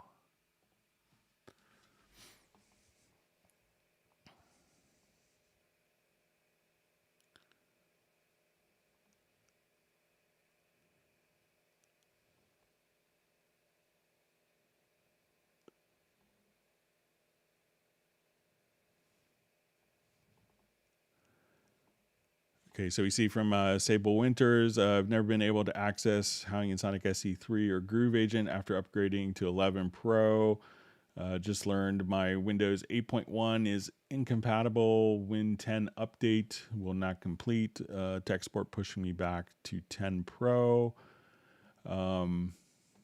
Yeah, so you should be able to get your 8.1, and I know, like, when I went on one computer from Windows 7 to 10, it was problematic, and then I just kind of took the whole computer down. I actually went to a Microsoft store when I think they're all closed now since COVID, and then they just did a free Windows 10 update. I backed everything up and just did a brand new Windows 10 update, like from scratch, and then the whole computer just ran so much better. So.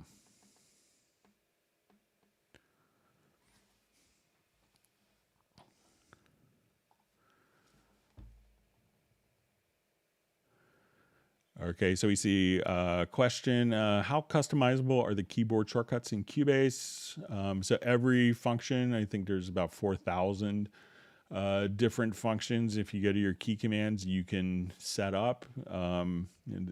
So every function that has you can set up your own keyboard shortcuts. And next question, can I bring over close to all my shortcuts from Reaper? So probably you could map them with some DAWs. We could, you could have Logic or Pro Tools or Sonar key commands as well loaded up. So, but you could probably migrate those settings and, just kind of, as you do like a particular function, you could remap it where you have the wrong keyboard shortcut. But, sometimes learning the keyboard shortcuts for each DAW, can be painful. There's a certain logic to the keyboard shortcuts that can make you work faster.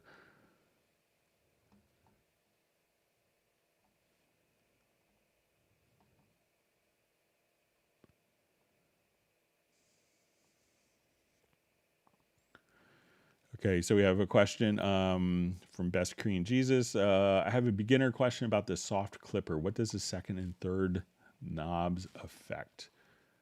All right, so let's take a quick look.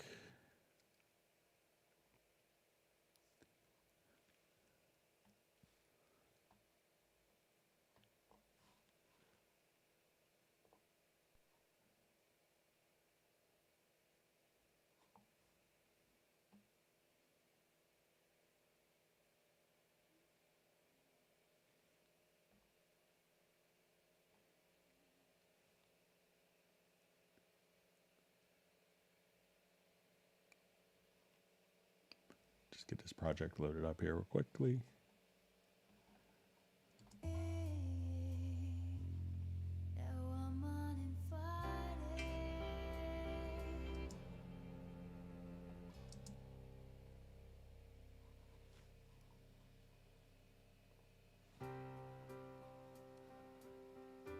Okay, so let's come over here.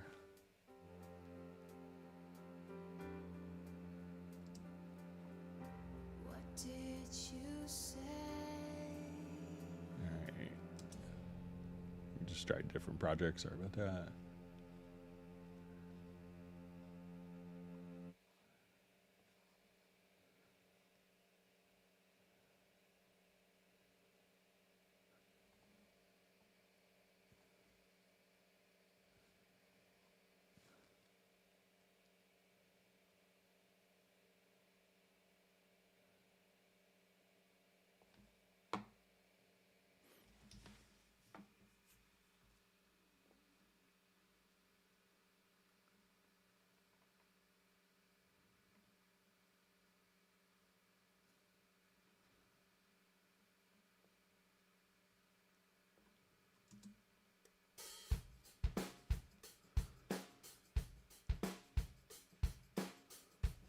Okay, so I'll just take all these drums and we'll route them to a group.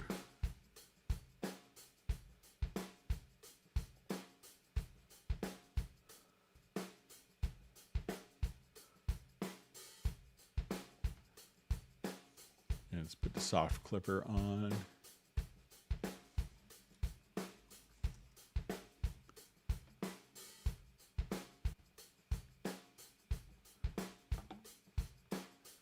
Okay, so I think that this is the second and third order harmonics. So let's say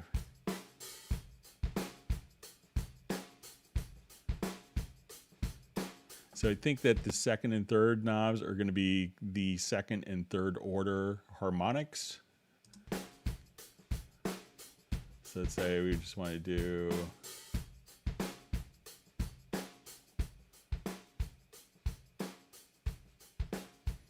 so if we want to do just a little bit of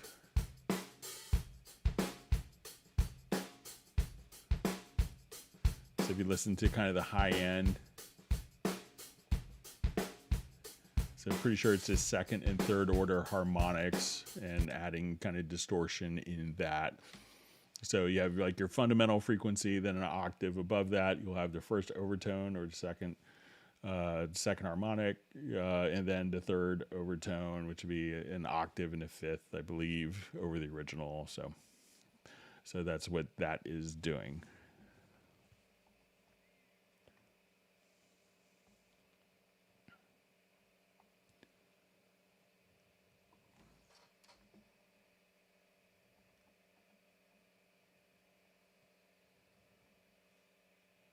All right, great to see Nick on the live stream.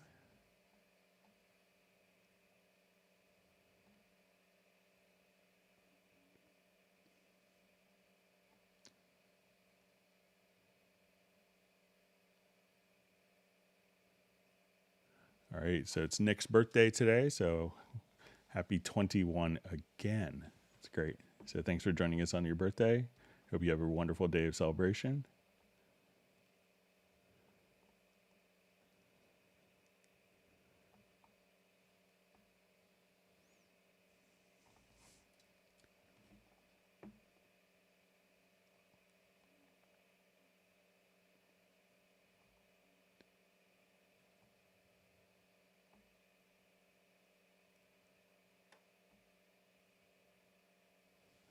All right, so we have a question. Does normalizing vocals put them all on the same level?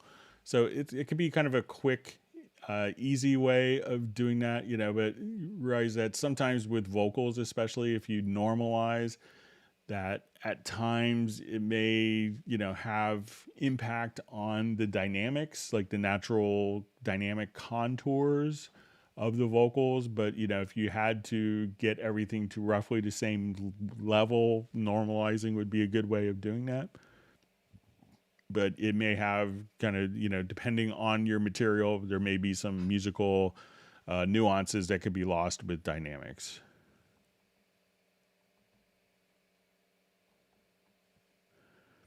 All right, so you see a question from Mark Rabin. Have you ever met Dom? I know he's in London and you're East Coast, but I figured two might have crossed paths. Yeah, so we see each other at trade shows. And when Dorico was first coming out, I got to go to London for kind of a training with Daniel Spreadberry and the Dorico team. So there was four of us there, so we got to hang with Dom, and he took us around London. So wonderful guy. I love hanging with Dom. So I'm not sure if he's going to make it out for the upcoming NAMM show, but we usually get the chance to hang out at NAMM.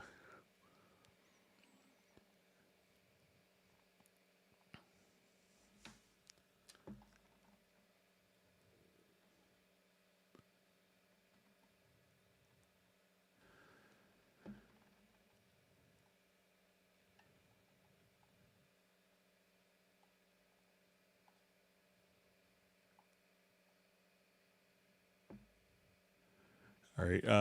So I just see, could you go over VST Connect? So I will set it up for Friday because that way I have both my laptops set up, so I could actually kind of do a recording from within my own studio over the network. I don't currently have it turned on, but I will have it on Friday.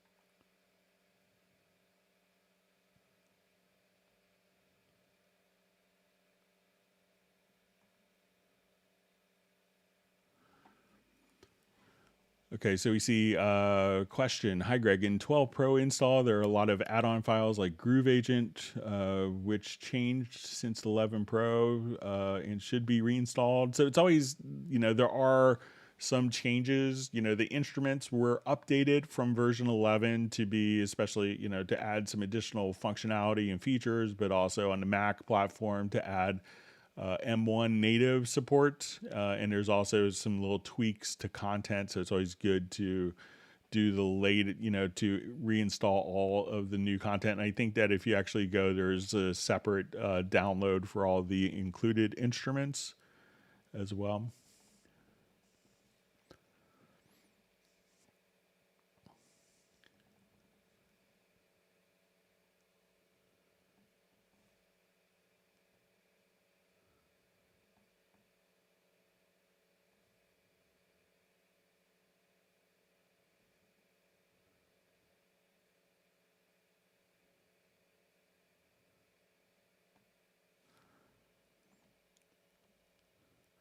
Okay, so we have a question. Do mix console windows have a always on top option? So I don't think that with the mix window kind of in the lower zone here, that once we have that kind of available, that when we go to like the standalone mix console window, that most people would have, are using this on a separate screen, so there isn't an always on top, but you could simply save it as a workspace. So let's say if I'm here, I could just say, let's go to my workspace and I want it my big mixer, so you could just save it that way, or put onto a different screen, or, consider utilizing a workspace.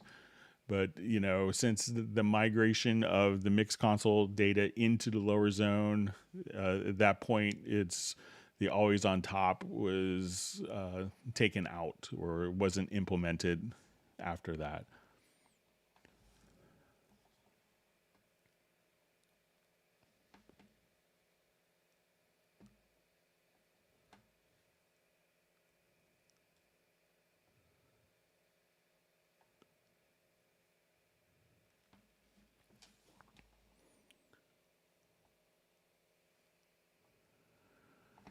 Okay, so we have a question. Hi, Greg. Is there a way to start a recording with a MIDI event from a keyboard? Often you have performances which start with the first hit of a key, and that is an ideal starting point for recording. So if you come over, let's say if I have it doesn't always start. So there isn't a way to, start recording at the MIDI input, but let's say if I have... but people would just use retrospective record for this. So let's say let's say my song position, I'm at measure 36, and I just played.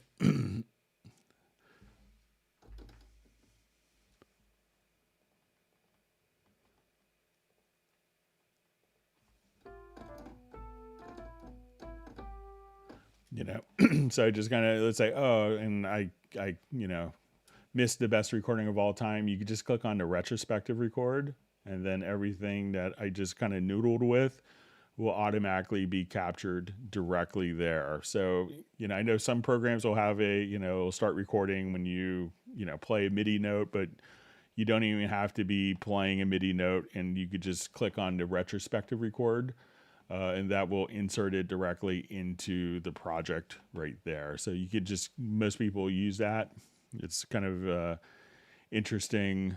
Like some of my film composer friends will just say, I can't remember the last time I actually hit record, because they just use retrospective record for everything.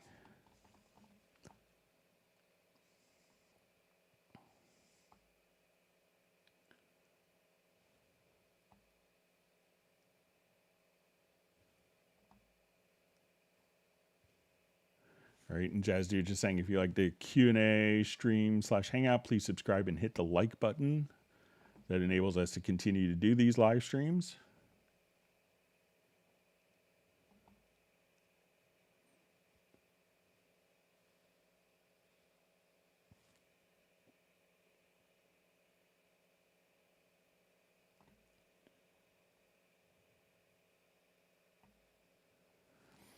All right, so I just see Gareth asking what songs he sent for Hot Mess. I think the last one I got, which I have kind of a bass line that I laid down right before I left for vacation, and I may try something different, was for Caravan. So I haven't gotten anything since then. So I think you said you had 2 more that were coming.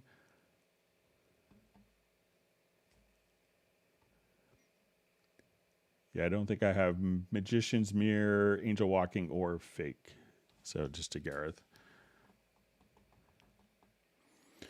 Okay, so we have a question. Does activating a new project remove the current one from memory? So yes. So as soon as I activate a different project, everything that's in this project gets unloaded from memory, and everything from this project will get loaded back into memory. So we got multiple projects open, but only one will be kind of resident in memory at one particular time.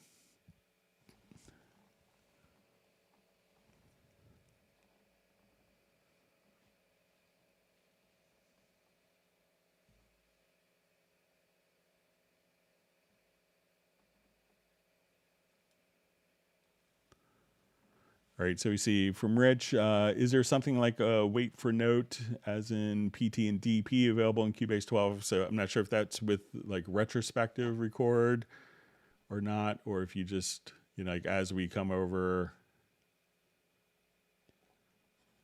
So even if we're just kind of playing. So let's say I'm not in record here and I just kind of play. Let's say I have this track armed and I just play. And I say, oh, I missed my perfect recording. I just hit some MIDI notes and then it will just, the retrospective record will automatically just kind of pop in. So let me know if that's what a wait for note record mode is, or if it kind of gets you to the same place, maybe a different approach.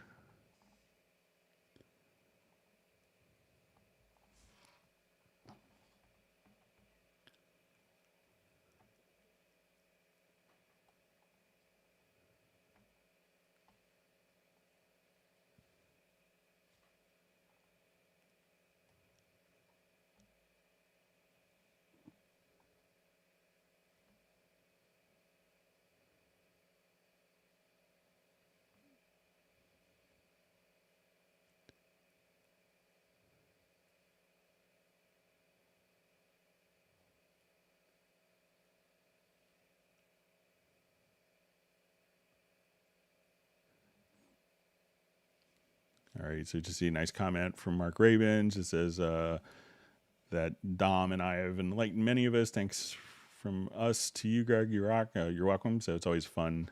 I enjoy watching Dom's videos as well. So.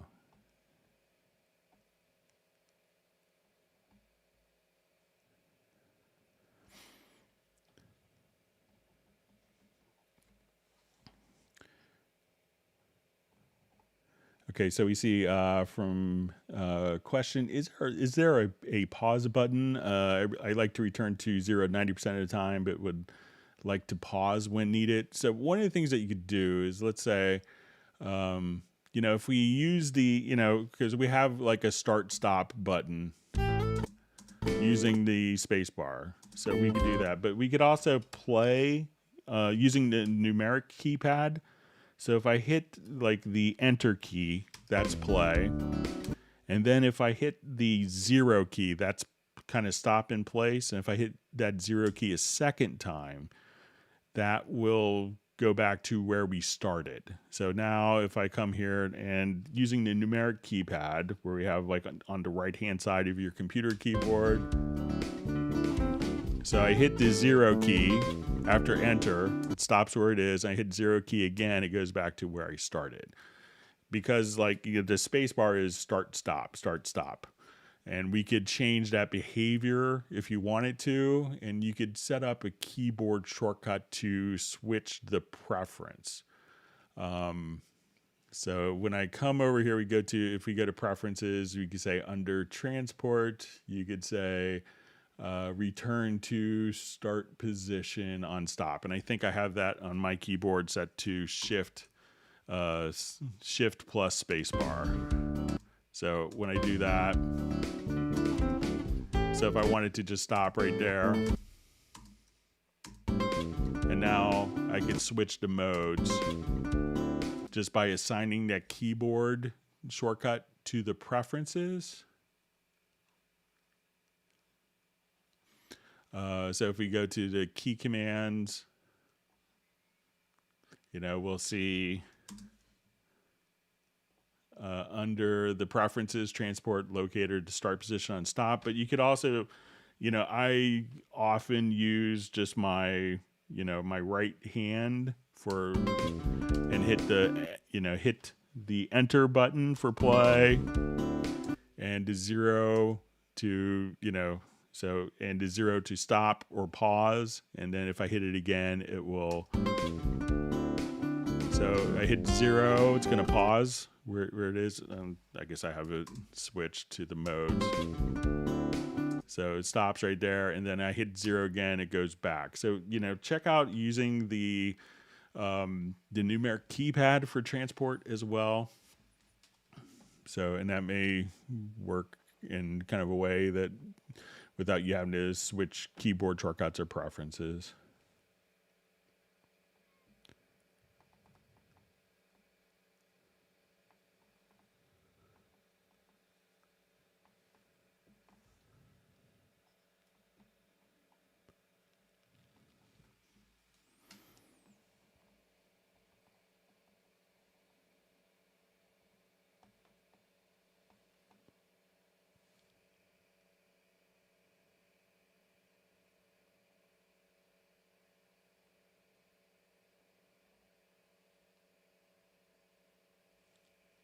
Okay, just reading through.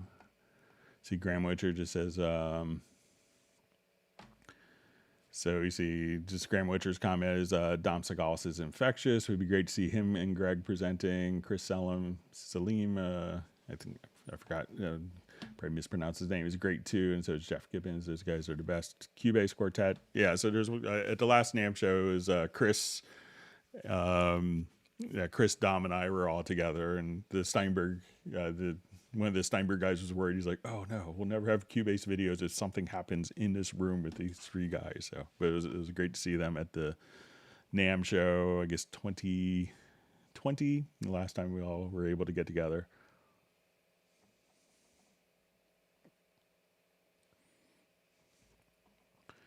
All right, so we see question, when gain staging and lowering the pre-gain level, should the insert panel be before the strip panel, or does it matter? So when we're using the pre-gain, that's going to come, and just to kind of show this, and it looks like it's in the EQ section, but this is actually the pre-gain. So the gain, if we make a gain adjustment here, that will happen before everything hits the inserts, regardless of the channel strip position. So we could probably best visualize it signal flow wise by going into the full screen mixer. So when we come over here, we can say, let's go to the racks. So we'll have our inputs and then the pre-section, and then it's going to be followed by inserts. And so the pre-section is always going to happen before the inserts.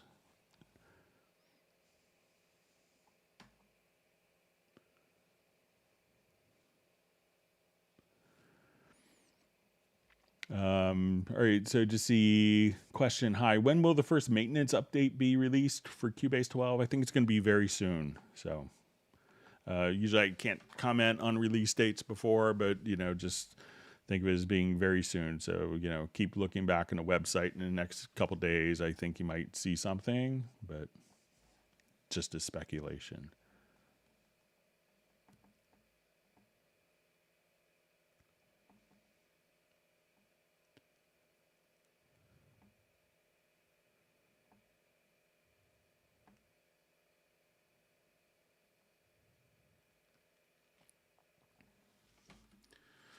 Okay, so a question from Rob. How do you export multiple takes from separate lanes of a single instrument that you recorded in cycle mode? Okay, so I'll show you a little trick with this.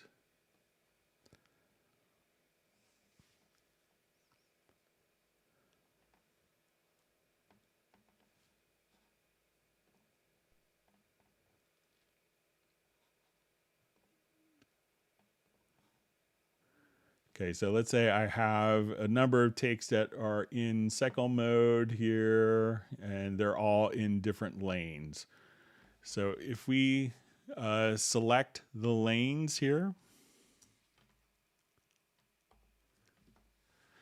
and then right click, and then we could say create tracks from lanes. And then that will just turn those into tracks, and each of these can be exported individually. So once you have the lanes kind of exposed, select all of the particular lanes here, and then right click in the track area and choose create tracks from lanes.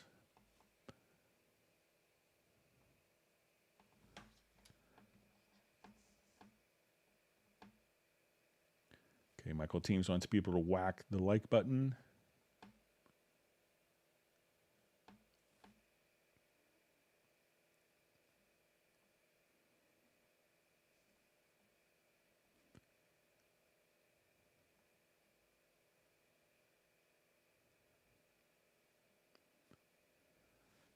So, so I just see from Gareth is if I'm okay to send me 3 more. So yes, definitely. So just send them along.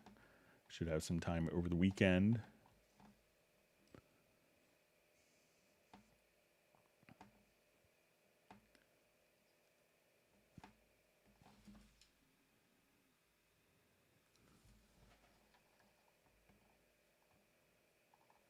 All right, my chat field just, all right. So I think my chat field had jumped, but I think I'm,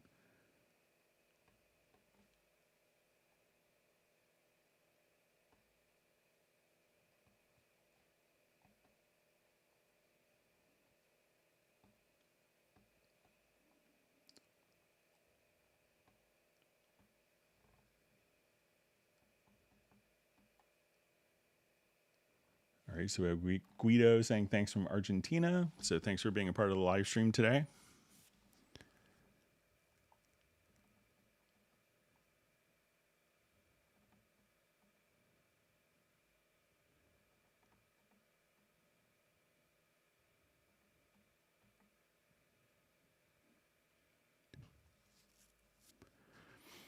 All right, so you see Mark Rabin just saying, curious, is anyone using effects to double voice or just actually duplicate tracks, plus minor shift and alignment? So one thing that you could check out is going to be, there is one plugin called Cloner, which could do really nice things for that. So let's say,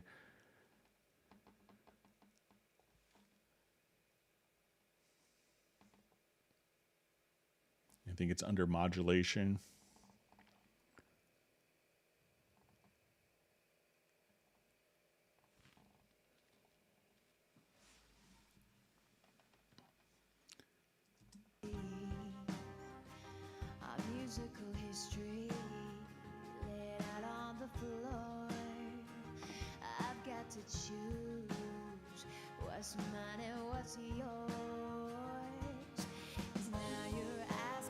So let's say I think it's under modulation here.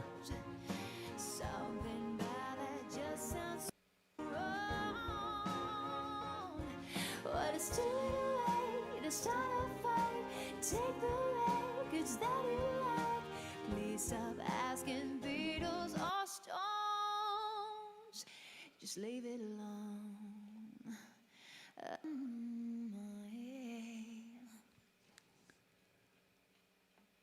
We played our records into the night. I'd turn it up, you wouldn't mind. So it's like a 4 voices where you have subtle pitch shifting. That was okay. I'll listen to that in context. Guess all along I was so naive. Now you're packing boxes, ready to leave. Our musical history laid out on the floor. So this will allow you to do kind of, pan each of the different voices and subtle detuning and a little bit of delays, just to kind of give you like doubling, vocal doubling. If you put on background vocals, it also works very well for that.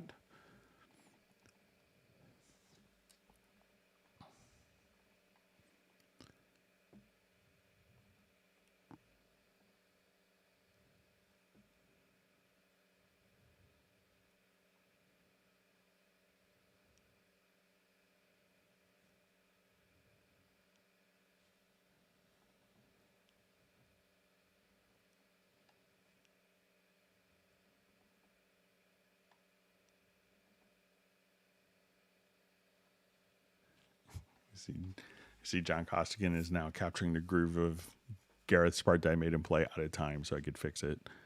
So I'll try to play the fixed version, Gareth. Sorry about that.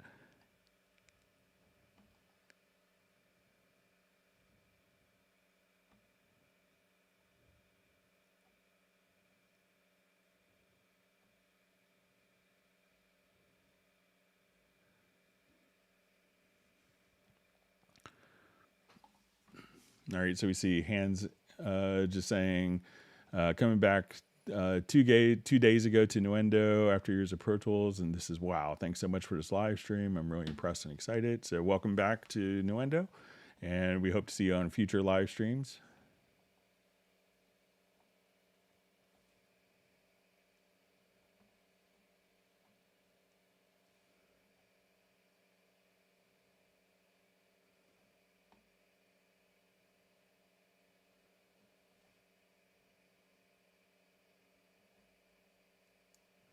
All right, wonderful to see Tim Weinheimer from Mission Viejo. Thanks for being on the live stream today.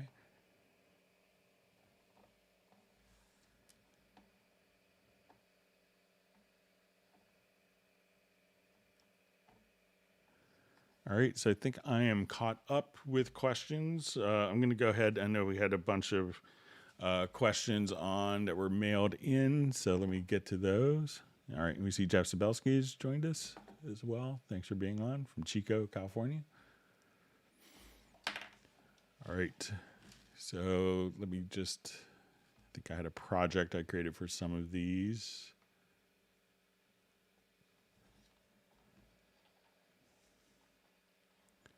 And as I mentioned, I may have to leave in about 55 minutes to go get my son because my wife has a meeting in DC today. So I'll apologize in advance for that. But let's go to some of the questions that were mailed in.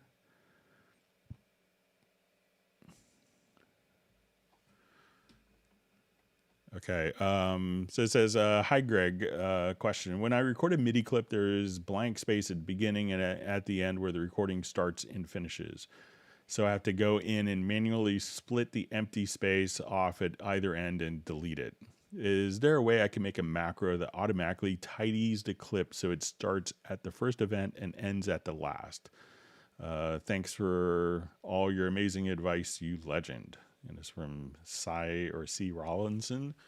Okay, so let's say we have a MIDI event here, and we have space at the beginning, empty space at the beginning, and empty space at the end. And we just want it to last the exact length starting at the particular event. So I created a macro with this, and there may be a different way of doing this macro, but I think I found one that kind of works pretty well. So when we come over here, I'll show you the steps in the macro. I think I called it Optimize MIDI Event. All right, so so the first thing that I wanted to do was to open the in-place editor, and then I'm going to select all of the notes. And then I'm going to set the left and right locators around the particular notes. So we're going to open this up into like its own editor. Then we're going to go to the left locator, and then we're going to choose to cut the head, and that's going to be everything before the locator. Then we go to the right locator, which is where the end of this particular note is, and then we're going to choose to cut the tail. So if we come over here, so we're going to go to Editors, Edit in Place. So we're going to select all the notes on a track. We're going to set the left and right locators at the beginning of the first note and at the end of the last note. And then I'm going to close the in-place editor. Then we're going to move to the left locator, cut the head, move to the right locator, and cut the tail. So let's say we will just come over here. So we have this event, and I'm going to just trigger this particular macro. So we'll come over now. We'll say Optimize MIDI Event. And let me just, so we'll just have this selected. Make sure I did this right.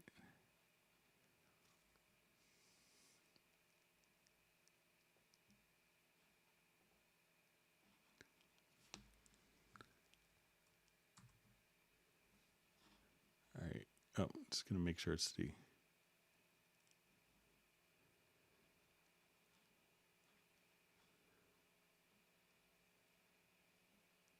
active part.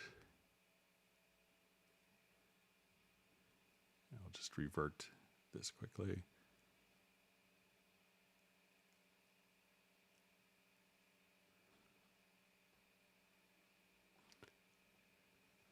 Okay, so I'll just try this one more time. So now we can see that that event, which had kind of nothing until right here, and let's say if I move my left and right locators here, and the last event ended here. So I'm just going to have the event selected, go to my macros and optimize the MIDI event, and now that event will start exactly where the first one is and where the last note ends. That will be the end of the event. So just to, if you wanted to create that macro, just again, come over here and we can see these different steps. So you could, I'll get this out of the way in case you wanted to pause the screen. So again, it's editors, edit in place, edit, select all on tracks, transport locators to selection, editors, edit in place, and that basically is going to open it up and close the edit in place. It's going to move to the left locator where the first note was. It's going to cut the head, move to the right locator, and then cut the tail. So, and it'll just do this incredibly fast. So again, I'll just move my locators here. I select this particular event and go to the macros, and that's all you have to do to kind of clean that up. So let me know if that works for you.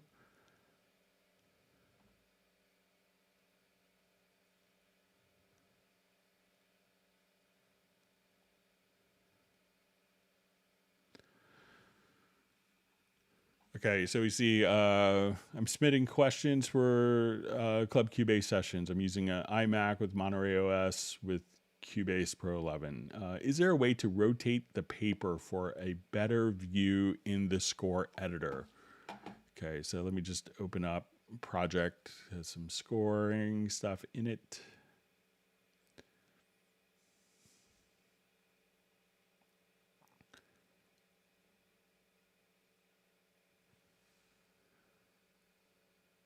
See the one I was thinking of. Okay, here it is.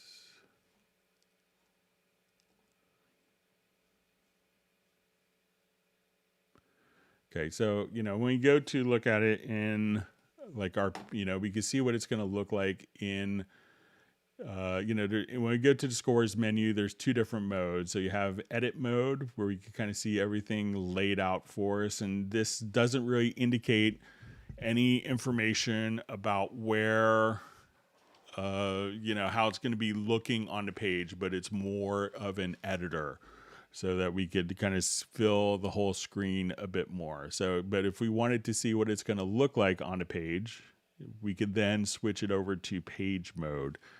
And if we wanted to see what it would look like in page mode, so, you know, maybe just toggling between edit mode and page mode would do the trick. Another thing that you could do is if you go to the page setup, and let's say if we set this to landscape mode, that we could also just kind of get a sense of what the part looks like in landscape printing. So we could switch also going to the page setup. So if we just kind of wanted to go back to portrait mode, we can now just look at our score part, how it would look in portrait versus landscape mode.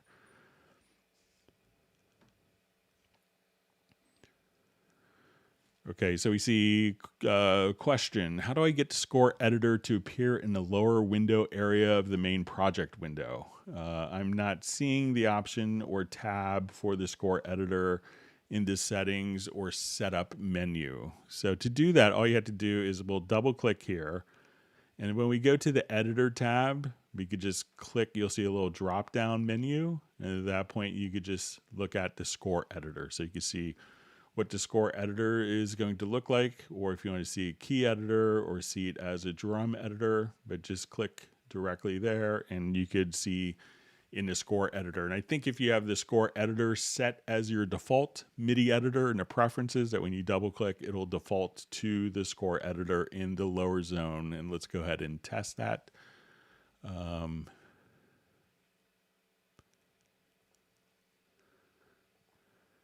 So we'll come here and say, let's go to open score editor by default. So say we're in our sample editor. Now I'll double click here and then you could default to the score editor or just simply switch just like so.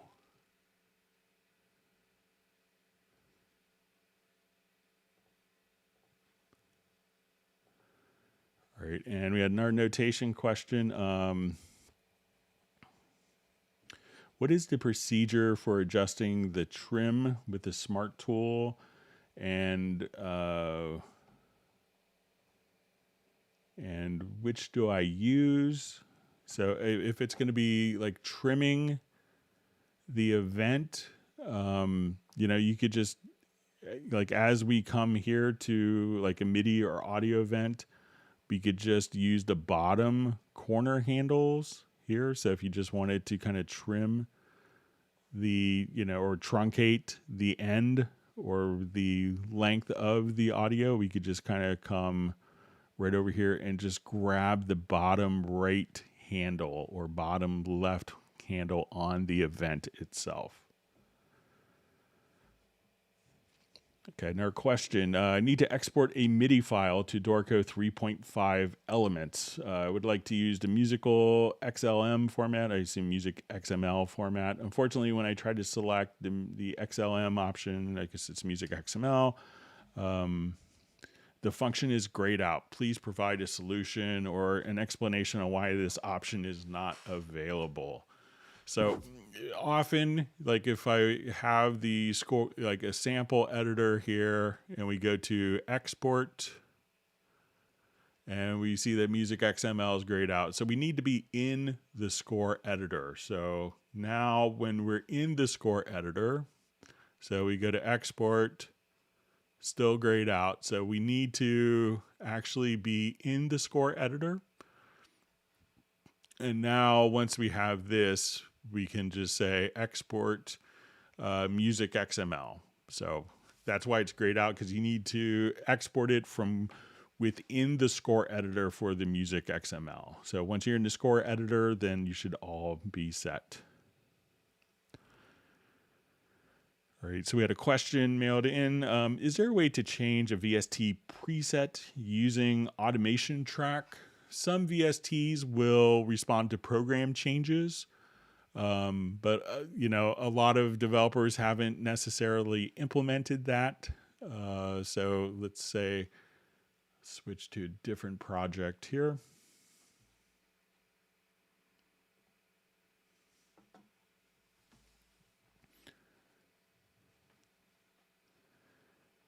Okay, so as we work with this, let's say we have a revelation here. So I'm going to just automate the changes. So say this is one that doesn't respond to like program changes, like an effects plugin. So, but if I'm playing back a particular track and I have the, let's say I have the plugin automated here and I want it to switch to different presets. So I have that loaded. I'm going to just, so as soon as I switch to a different preset, all the parameters that are needed to play back, so as the preset calls up different functions, all of those parameters will be recorded as automation. So, you know, while it may not be automating the preset, all of the parameters that change will be automated. So you can see every parameter that we wanted to do just by loading up a different preset will be captured as automation. So So I think that will kind of get you to the same place where you wanted to switch and have all the parameters. So it will just, as we do that, it can capture multiple parameters that are changed as the plugin is opened up or the preset is opened up.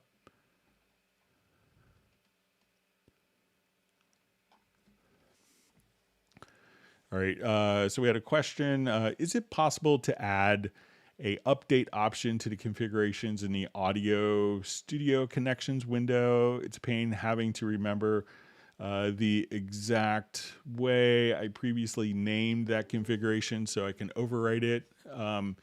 So currently, it's when we go to the audio connections and we save our different outputs, these presets,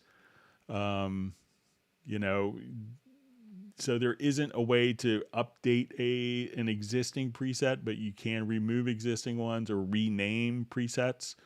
But there isn't a way to currently update a particular preset configuration. But if you have a lot of other presets that are just kind of confusing and in a way that you're not accessing, consider just to remove particular presets or rename presets to something more amenable.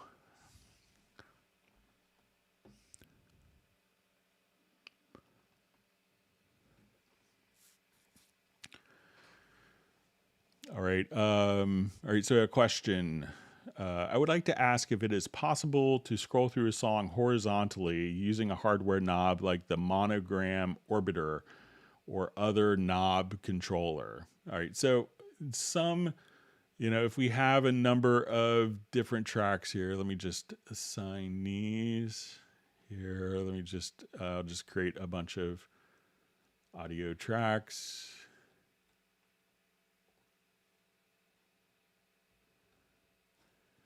Okay, and now as we come over here, I'm going to just assign a particular knob. So let's say I'll just jump back to my choice sauce controller here. So let's say, okay, I want it. So in this controller, what I've done is, let's say if I have this, we could just navigate like the up key. So I'm just using my up arrow and my down arrow to navigate. Now most MIDI controllers doesn't spit out two different MIDI messages, like two different controllers. So what I did here is I just went to kind of the mapping assistant. So I come here and let's say now I wanted to assign mapping to a particular function. And at this point, so as soon as we wanted to assign, we could have this particular function set to do, okay,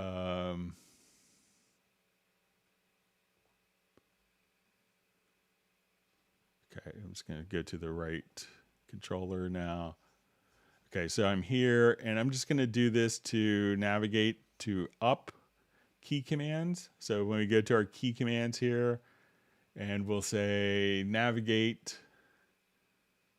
up, and then I could do kind of my second one and I just wanted this to be down. So at this point, if I'm here, I could use my MIDI fader to go up and I could use a different MIDI fader to go down. Now, many times people want it to be like one knob, but most of the times, the vast majority of MIDI programs or MIDI controllers don't transmit different values going up or down or left and right. So, and that could be a limitation of the particular controller, because if this fader transmitted, as I move one direction, it transmitted a different CC, and I moved it the opposite direction, it transferred a different CC. At that point, I could have one controller that would do both. But since this controller really only does particular functions, we could have some limitations with that. So as we move up or down, we could just do that with MIDI CCs. But generally, a lot of knobs just don't have the function to do that. So we see two important things. Can I jog the song line as well? So the song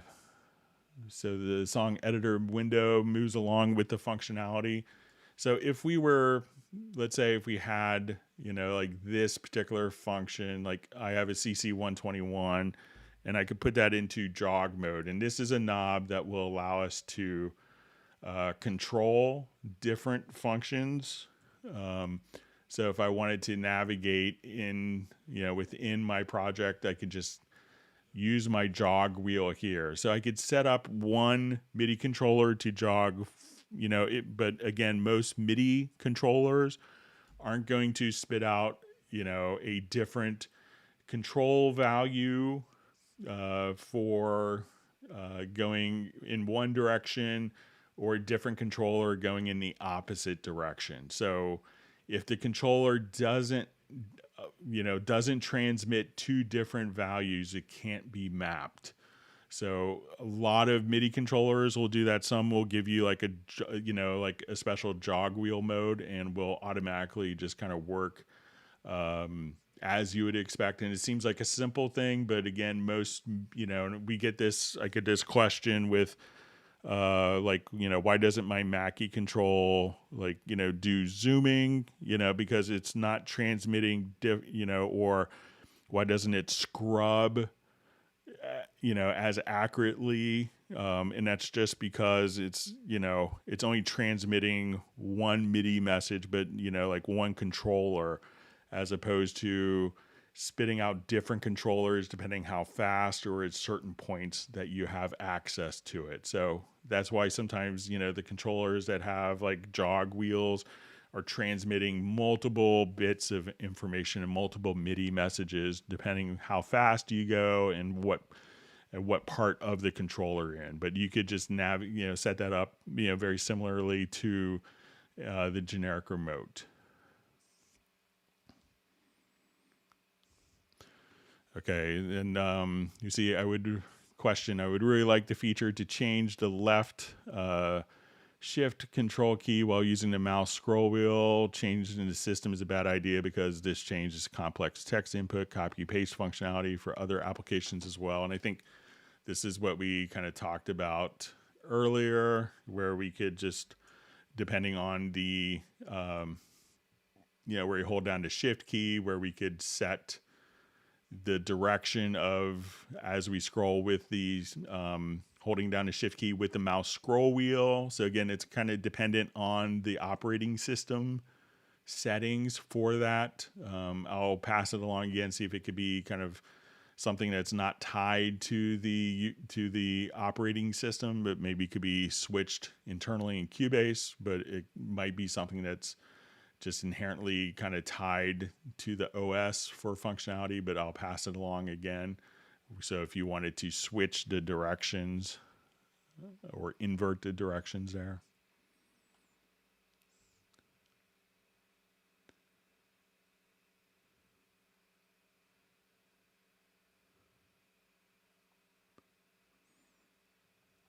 All right.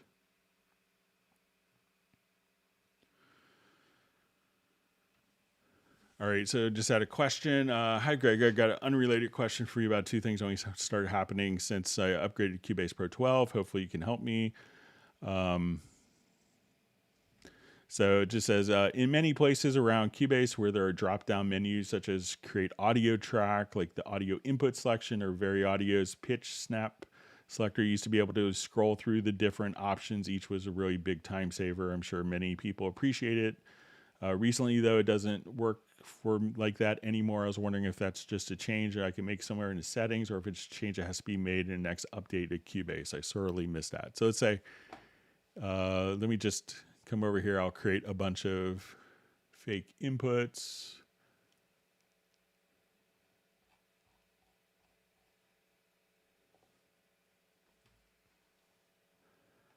All right, so let's say if we come here and we'll add an audio track. I think the question was that we could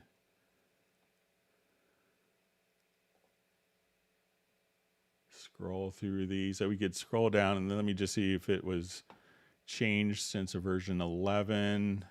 I wasn't aware that it had changed, but let me see.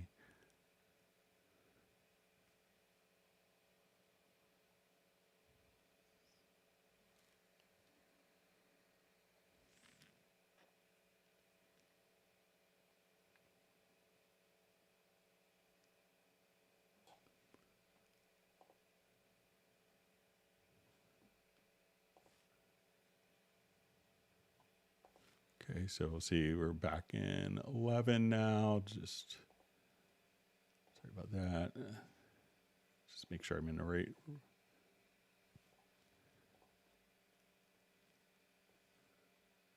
Okay, so now if I want to come here, let's just add a bunch of audio connections, my inputs.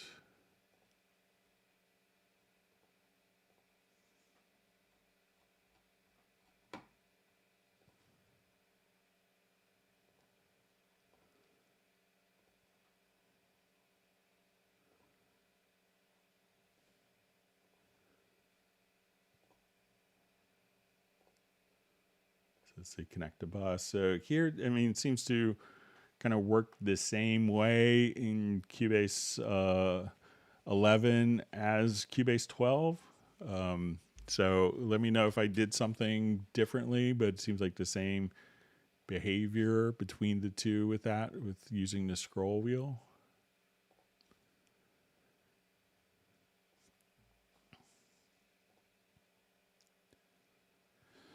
All right, so we have a question. The next one is more of a bug report. When you open Very Audio with multiple files at once, there's a weird thing where the pitch curve is duplicated many times in different places, making it harder to work with. This is a very common thing for me as I work with many layers of background vocals, and being able to visualize everything at the same time was vital to my way of doing so. I've attached a screenshot so you can see what I'm talking about.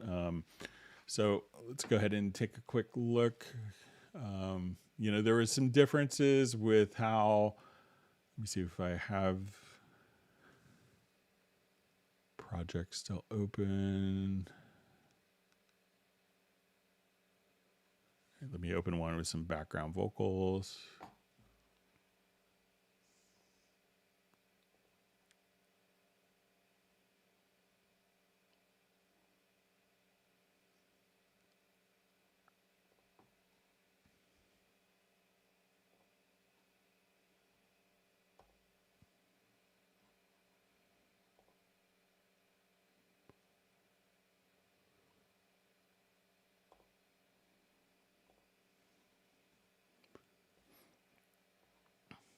Okay, so let's say if I want to come over here and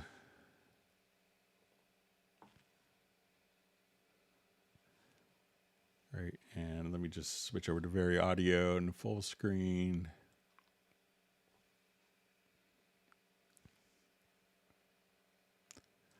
Okay, so I think that you know, to get it, you know, to behave like, you know, because right now we could edit all of the clips, but I think if we just choose to, so let's see if we choose to edit all clips, and let's say we're here.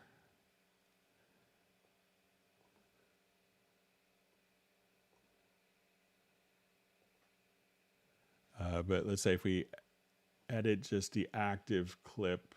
So, you know, now that, you know, and it could be carried over, I can see where that could be, you know, different and could be annoying for determining. But you know, if you're just editing, you know, maybe just the, you know, active clip, and then I think you could just kind of go back and forth. So I know that that has changed, but when we go to edit all clips, that, you know, you see all of that, and that's kind of different behavior for the settings there. So I'll make sure to pass that along.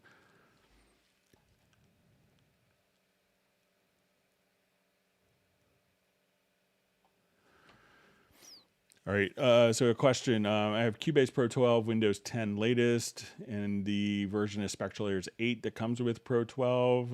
SpectraLayers opens fine as standalone, but there's no provision to open it within Cubase Pro 12. All licenses are legit. It all worked by default in Cubase Pro 11, SpectraLayers 7. There are no extensions listed in the system component information window. How can I access SpectraLayers from within Cubase?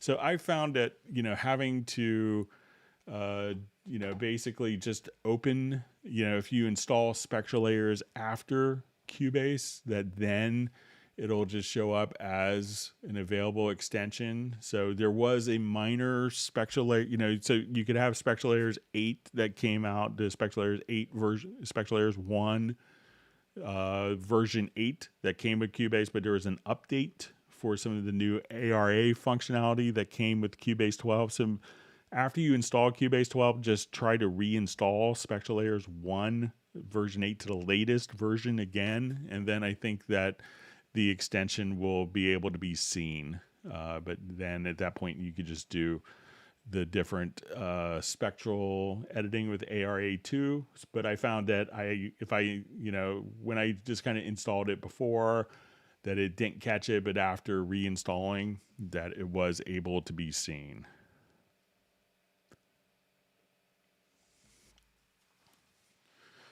Okay, so we had a question sent in.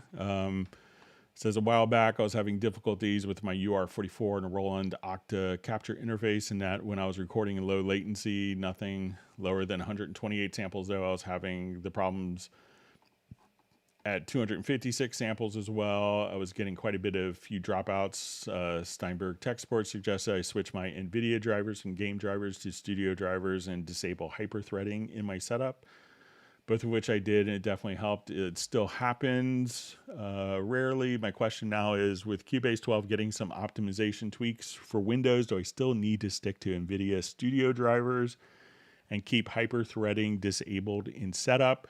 So generally you want to use the studio drivers as opposed to like the gaming drivers, and you could try and see, try just to do one at a time and see if it makes a difference. But generally you're going to be better off, not using the gaming drivers, and that causes all sorts of issues for different people. And I think we had even a discussion on it in the last Zoom meetup.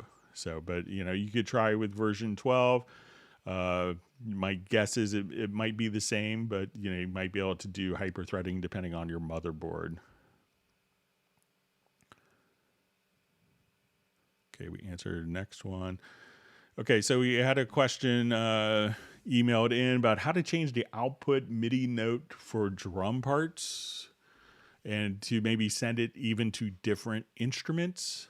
So let me just jump back to this project here.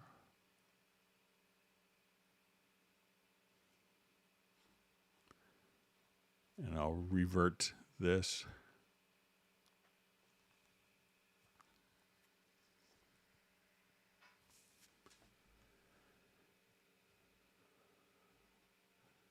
All right, so let's say I had, a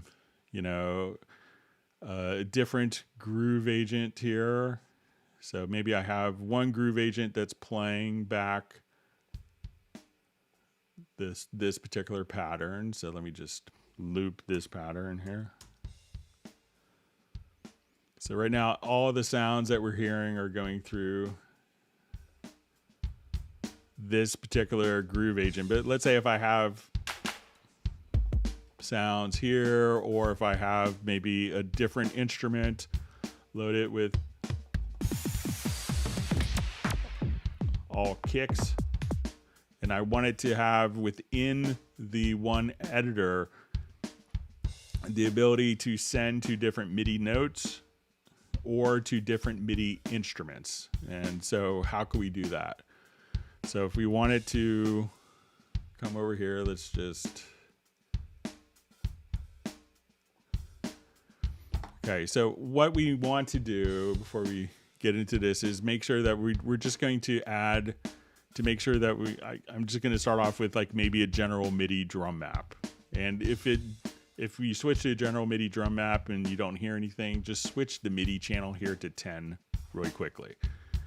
So now that I'm in the drum editor, what I want to do is to take, I could send this to a different groove agent. So let's say I want to send that kick. So this kick is going out of a different groove agent.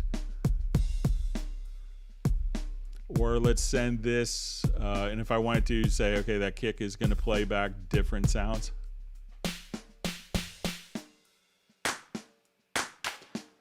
But let's say if I want to send this to my Hallian Sonic, which is playing the kicks, I can now come over here. So one MIDI part can be sent to multiple destinations.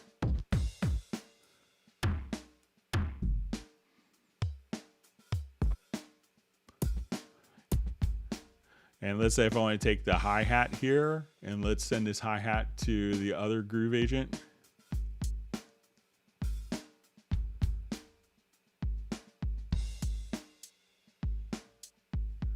So if we wanted to look at our different instruments,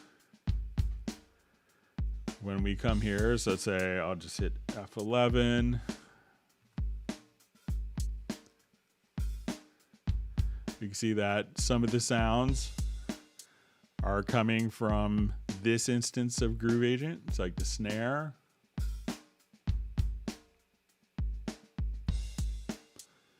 And when we open up this instance of groove agent, this is where the hi-hat is coming from. And we could have our kicks coming from Hallian Sonic SE.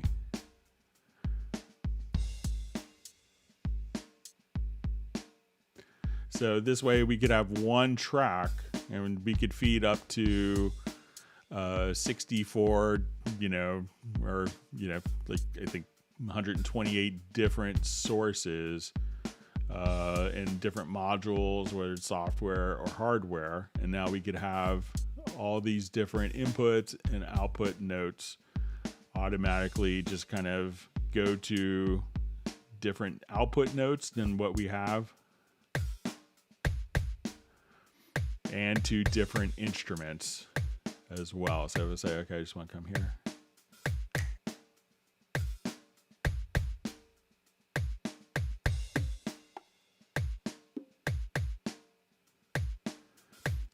So that's how you could easily kind of have one drum part go to multiple different drum sources. So we could take each note, remap it to a different pitch, to independent MIDI channels, to independent MIDI ports or instruments.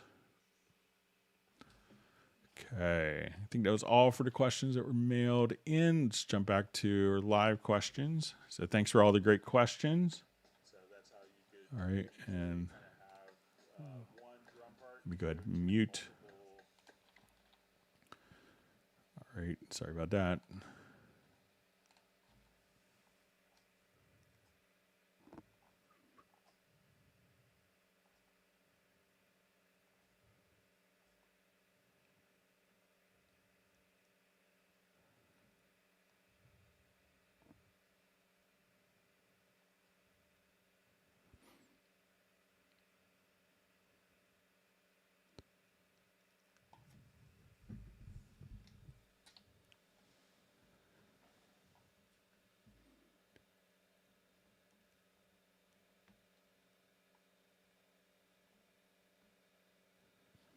Okay, just reading through some different comments here, trying to catch up.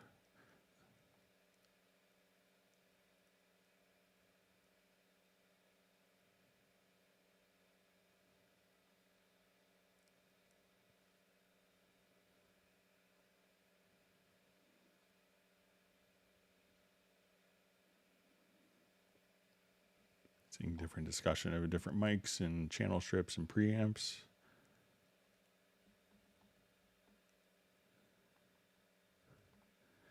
See that Gareth says did his first Cubase macro 2 weeks ago. He's a slow starter. So once you get into macros and logical editor, you kind of cross into the power user features. So that's great. Congratulations. Anytime you find yourself doing something repeatedly, macros are good. So.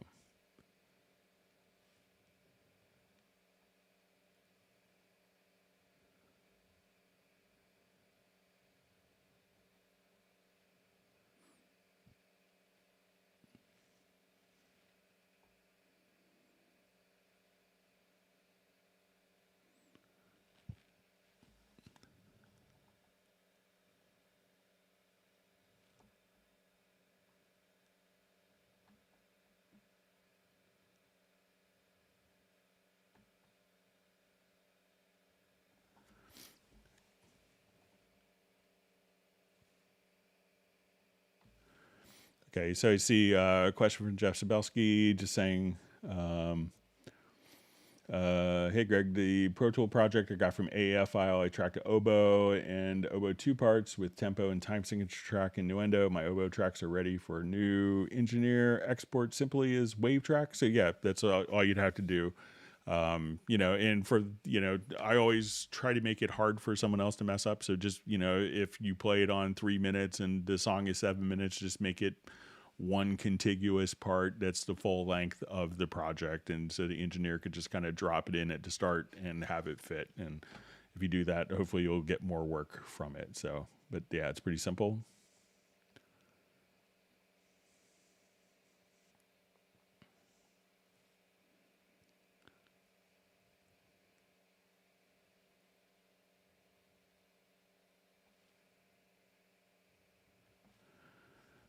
All right, so we see a question, looking to update to a new Mac Studio. Will it work with Cubase if I use my Apollo VST2 plugins inside the UAD console for tracking and then use the new UAD Sparks VST3 plugins for mixing? So I don't think currently, that kind of happened right before I went on vacation, but I don't think that their VST3 plugins are M1 native yet. So I'm not sure. It's kind of odd to release, brand new VST3 plugins everyone's been waiting for and not to make them M1 native, but I think it should work. If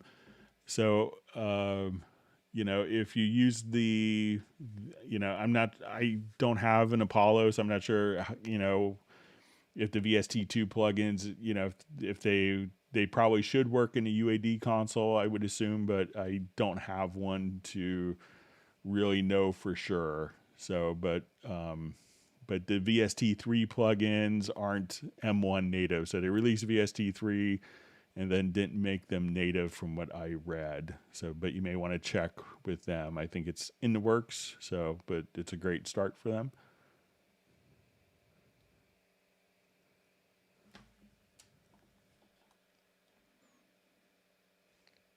All right. So we have Matthew Elston checking in for the live stream from London. Thanks for joining.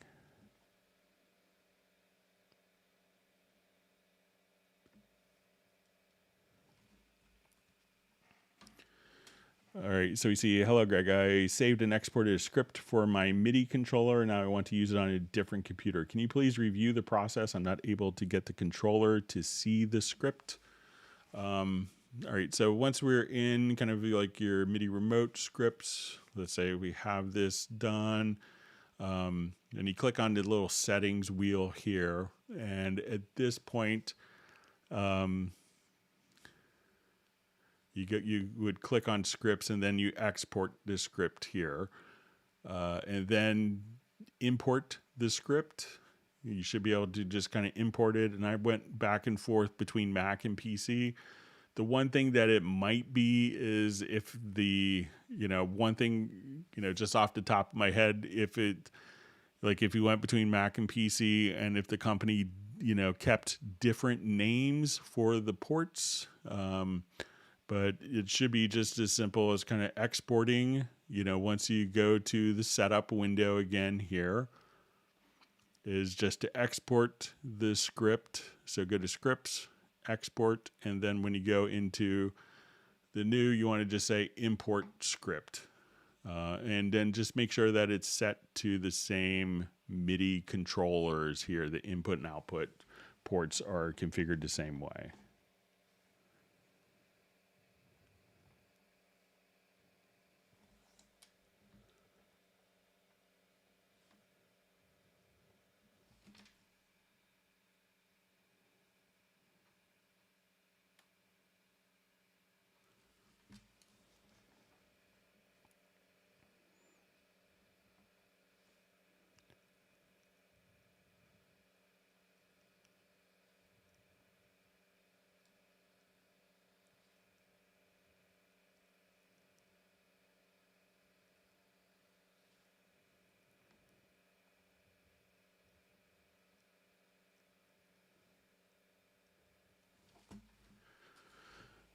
All right, so I see, so to see how can I buy an update from Russia. So I'm not sure if it's available through the AskNet store. So I don't know what is open and available in Russia, or if it's, whatever the Steinberg online shop is. Or I'm not sure with different political conditions if that's been affected because of sanctions with different countries. But I could check on that if you want to email me, Sergo.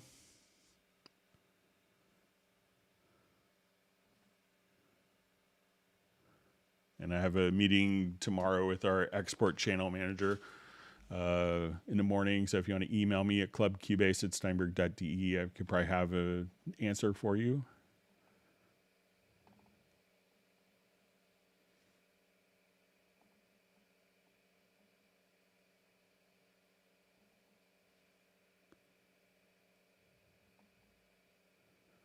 All right, we see Gareth is going for dinner.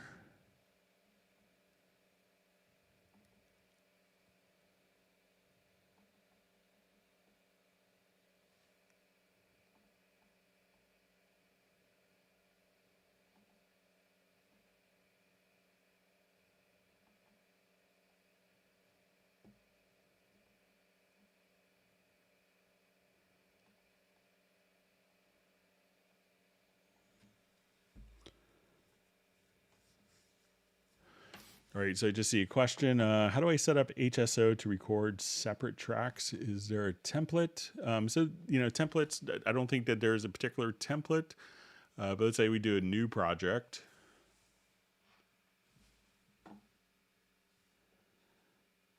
And we come over here, so let's just add, I'll start with an instrument track here. I'll do it in, let's see if I have it in High and Sonic SE.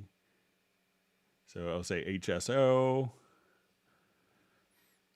All right, so let's say I wanted to in MIDI channel 1. Let's start with flute.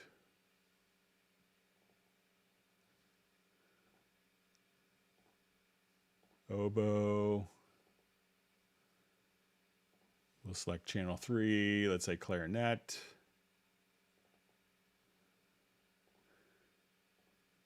And let's say bassoon.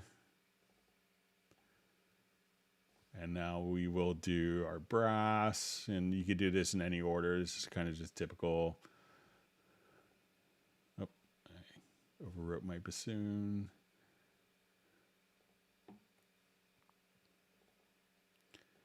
All right, so let's go to brass.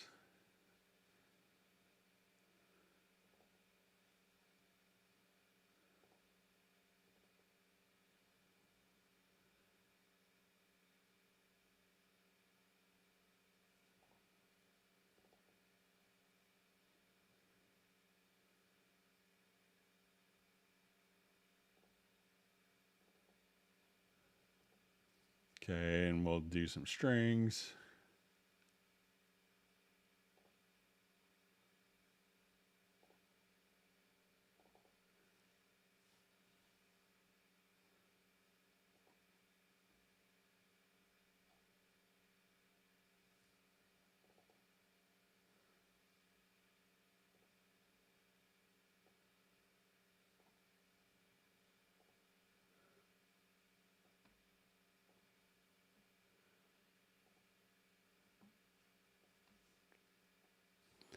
All right, and now I will come over here. Let's add 12 MIDI tracks. And now each of these will be kind of set to different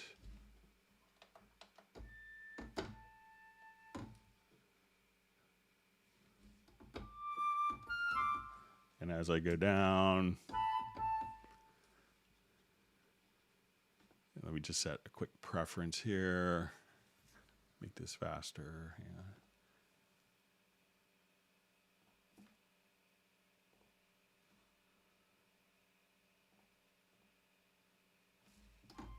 So there's my oboe. And, you know, clarinet. So, and really once you come here,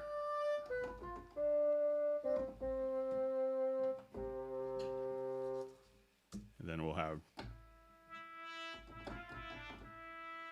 so, you know, we could just kind of label these as we want. We could save this as a multi preset.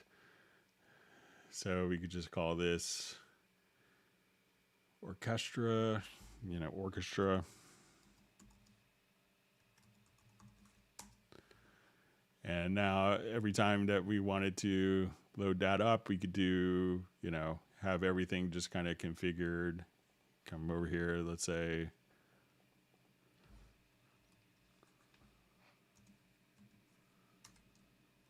flute, or just call it oboe, clarinet, bassoon, you know, etc. So now trumpet, horn, trombone. So just a couple minutes, you can just kind of come over here.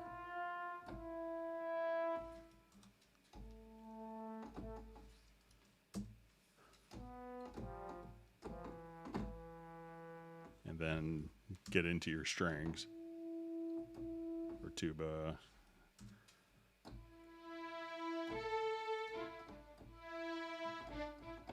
So once you kind of set that up, you could just kind of create your template, but there isn't like a pre-done template because everyone may have different instruments that they would use. So that's how you could set it up on different tracks, Spike.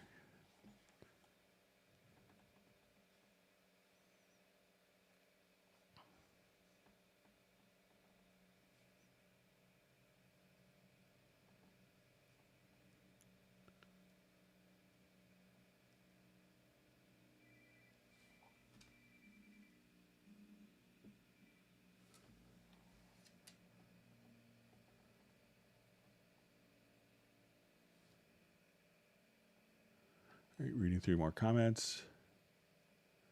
See, Luca is just saying he's back that the streams are back. So I kind of miss doing them as well, but it's nice to be back after some time off.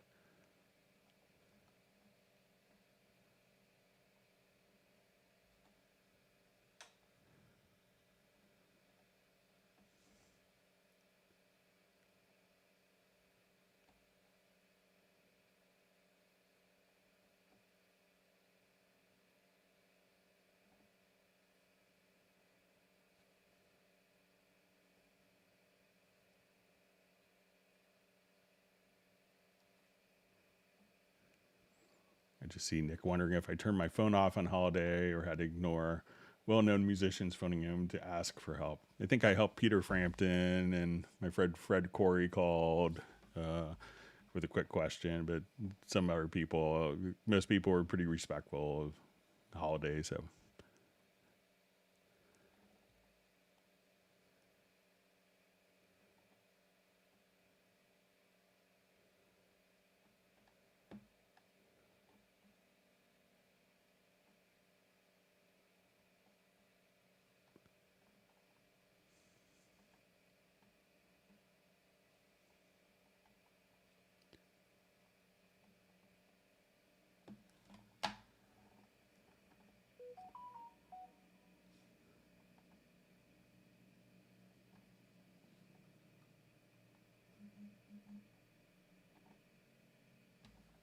Okay, just reading through comments.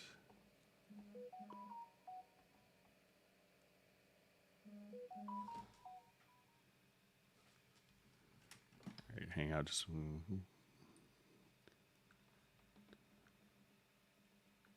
All right, just make sure I'm not missing a text from my wife, but we'll just.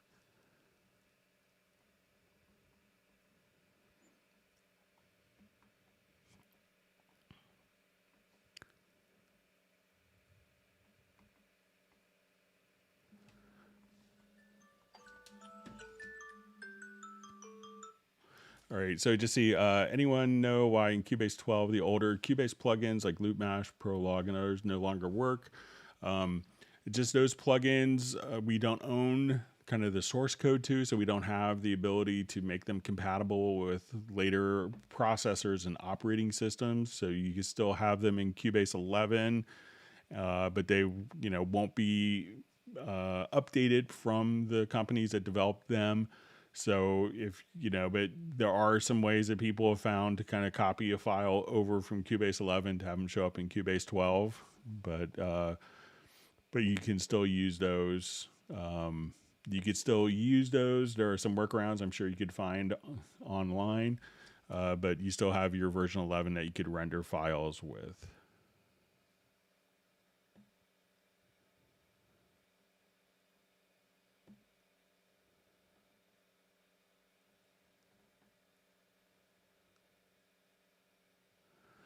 And I just see comment that Steinberg would at least make those plugins that are 32-bit transferred to 64-bit. That's the only reason I could think of. So it's not that they were 64-bit. It's just that the program development is no longer going to be done. But they were VST3 as well. They just are not going to be able to be updated for future operating systems and for different processors. All right, so with that, I know I have to end a little bit early and go meet my son and go pick him up from school. But we'll do our normal 4-hour live stream on Friday, and I'll have the VST system link set up so we could take a look at that. I want to thank everyone for a great hangout. It's great to be back. I missed doing the live streams while I was on vacation, but it's just so welcoming to come back and see my Tuesday and Friday afternoon friends. So with that, we'll go ahead and wrap up, and we'll see everyone on Friday. Thank you so much.